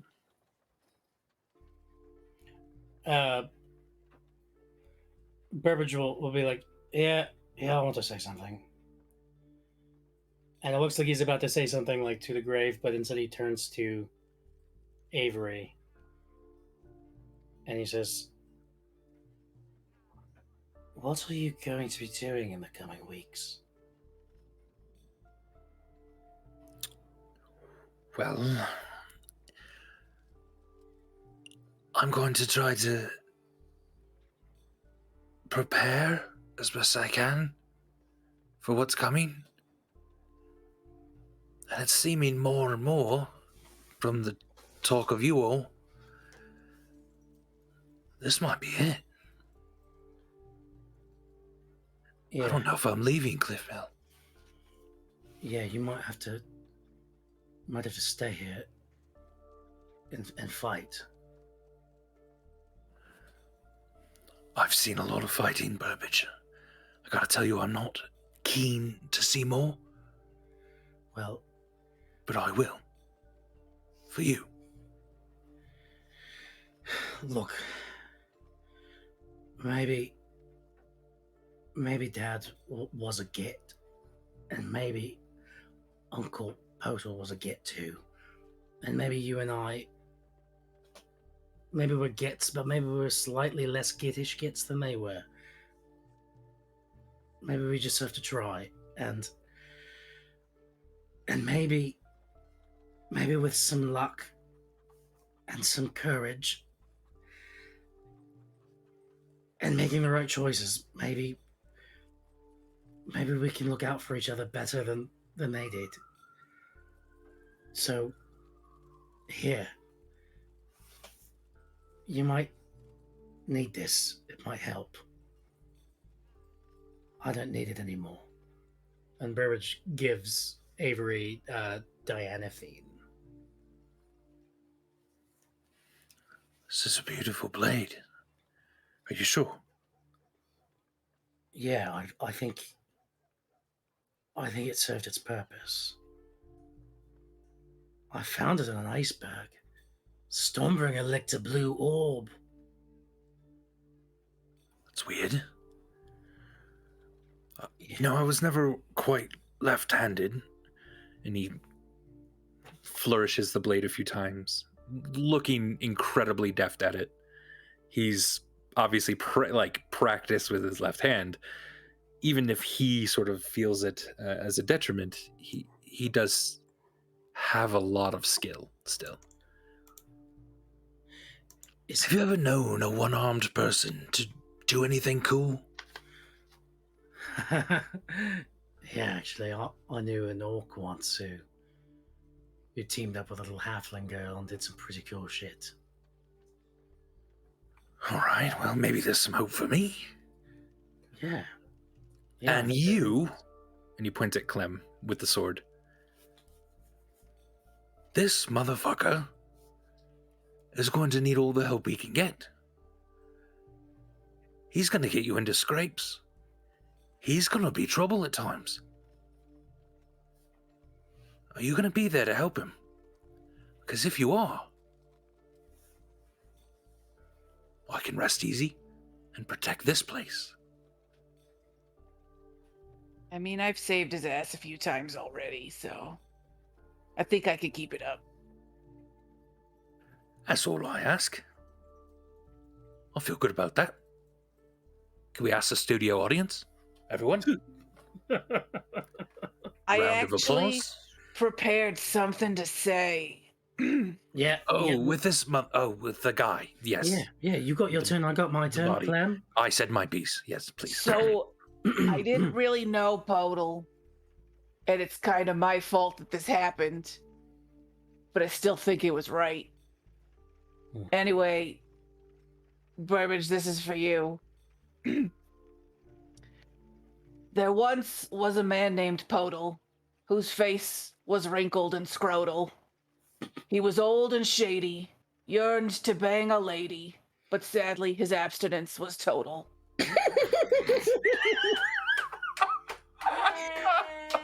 That's Burbage's laugh was like. I very solemnly folded my note away and put it away. You know what? I think, from what I know of that bastard, I think he would have loved that.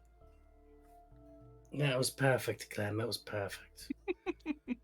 And for what it's worth, I was a bit mad for a bit there, because even if he was devoured by an intellect devourer, seems like that thing probably had some of his memories, and I probably could have maybe gleaned some answers from him before we killed him, but I forgive you, because what I'm discovering is that there are fewer answers where I'd expect them to be than I'd expect there to be. Did that make sense? Weirdly, yes. Good. That was. Did you rhyme scrotal and potal? I did. Oh, that's That was great. good. That was great. This is great. I Oh loved man. All right. Well, gods. Yeah, you can put the dirt over it now. Don't snap at them, you asshole. It's not. I'm not. It's not like a demanding a servant thing. I was explaining this earlier to Peloton. It's like if you're on the like something and you're snapping for like a pen. You're not on anything. You're just snapping at people. Somebody who's worked at a lot of restaurants, it's just so like, oh God, stop snapping at me. I snapped at Debbie the other day and her face was just like, I'll fucking All right. cut you. Look, I'll stop snapping. This was a great burial service. It was a great funeral. One of the top 5 funerals I've ever attended. Drunkenly. Mm-hmm. Now, if you excuse me, I do have a montage to return to. So this was great. Thank you kindly. I've still got just a bit of sadness to work out. So I'm just going to walk over to the east side of town and stand gazing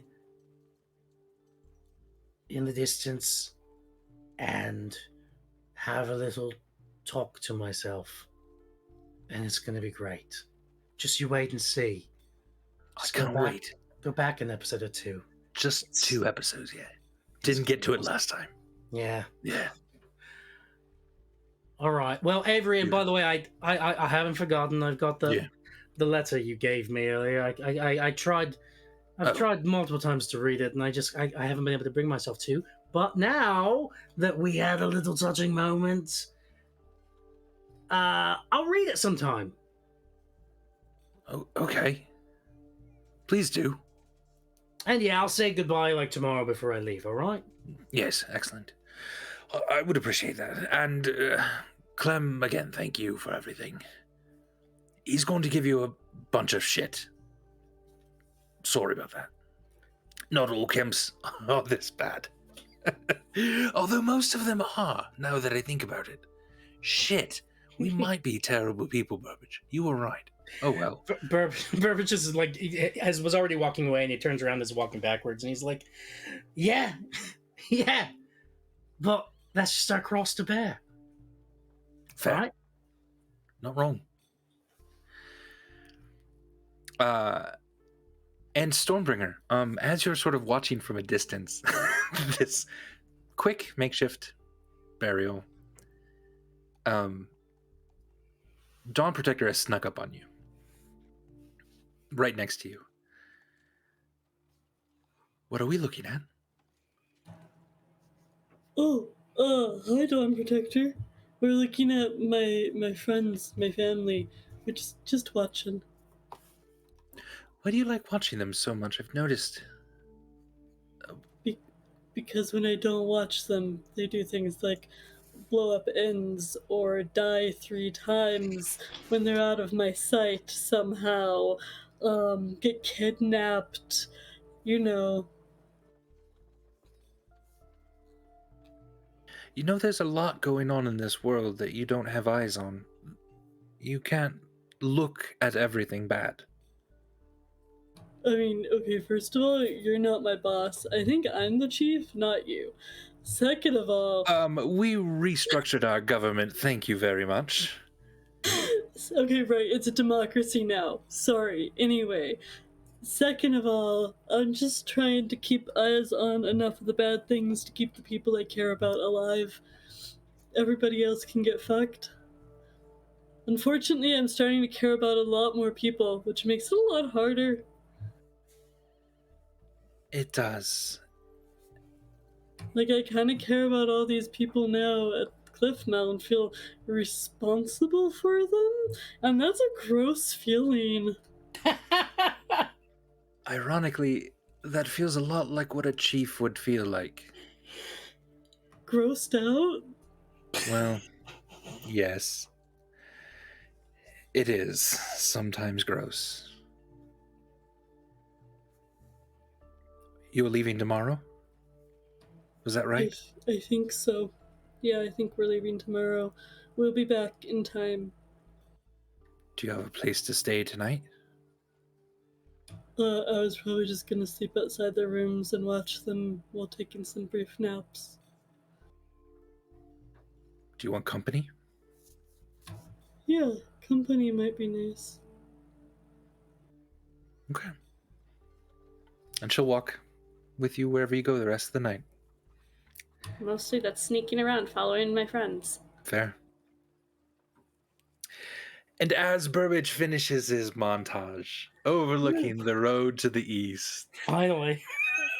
mopey, in a mood, we see Pelitoth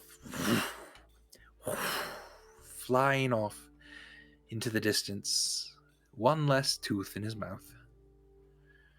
And ladies and gentlemen, I think that's where we're going to end tonight. On the eve of returning to Federa. Hooray! Hooray. Federa. So many happy memories. Yeah, all the dark stuff's over with, I'm sure, for a while, so Oh gosh. should be good. Hey everyone, thanks for watching. We love you so much. What do we got coming up? I mean, we have Fates of Reading next Friday. And I think that's it. Everything else has ended. Yeah, I think Yeah. all of our other still streams need have to- ended at the moment. I have to talk to people because coming up soon, there will probably be at least one tier one shot somewhere. Yeah, let's do a tier one shot. And That'd be in brilliant. June, which is a month away, there's Pride games. There's Oh, going to there's be gonna 5 be- Pride games. So many. It's gonna be so great. I can't wait. It's gonna be awesome. That's gonna be brilliant. Did you say that we're playing Fates of Rin again next Friday? Next Friday. Yep. Okay, sorry, I missed it. Yep. And that should be our break then. I'm thinking so. Nice. Yeah. All right. Thanks everyone for watching. We love you so much. Hang in there. You can always catch us on the podcasts. And if you, again, !Discord in the chat, if you want to come and join us and have a fun community on Discord. We love you. Take care. We'll see you next time. Hang in there, everyone. I can't believe you killed my uncle. That's so uncool. Uncle. Good night, everybody. Bye. I hate Adam.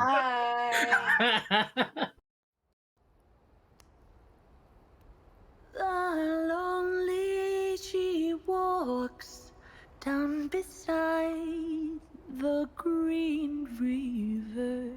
My lady she was, and I bend my knee.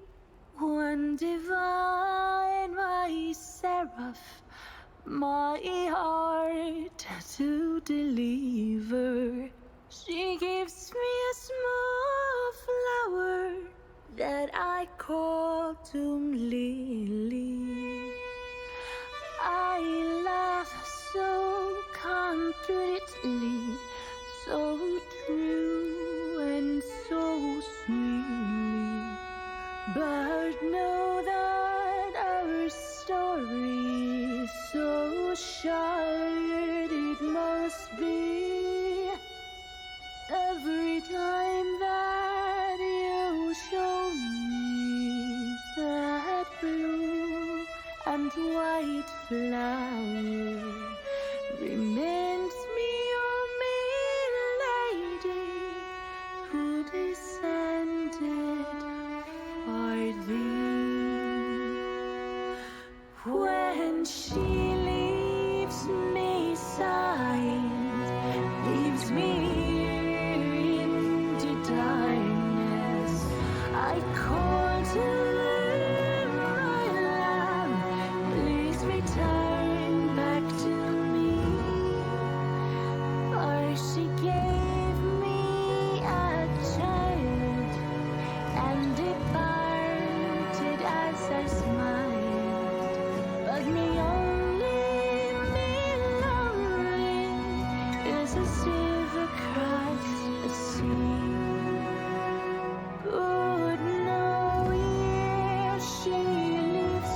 saw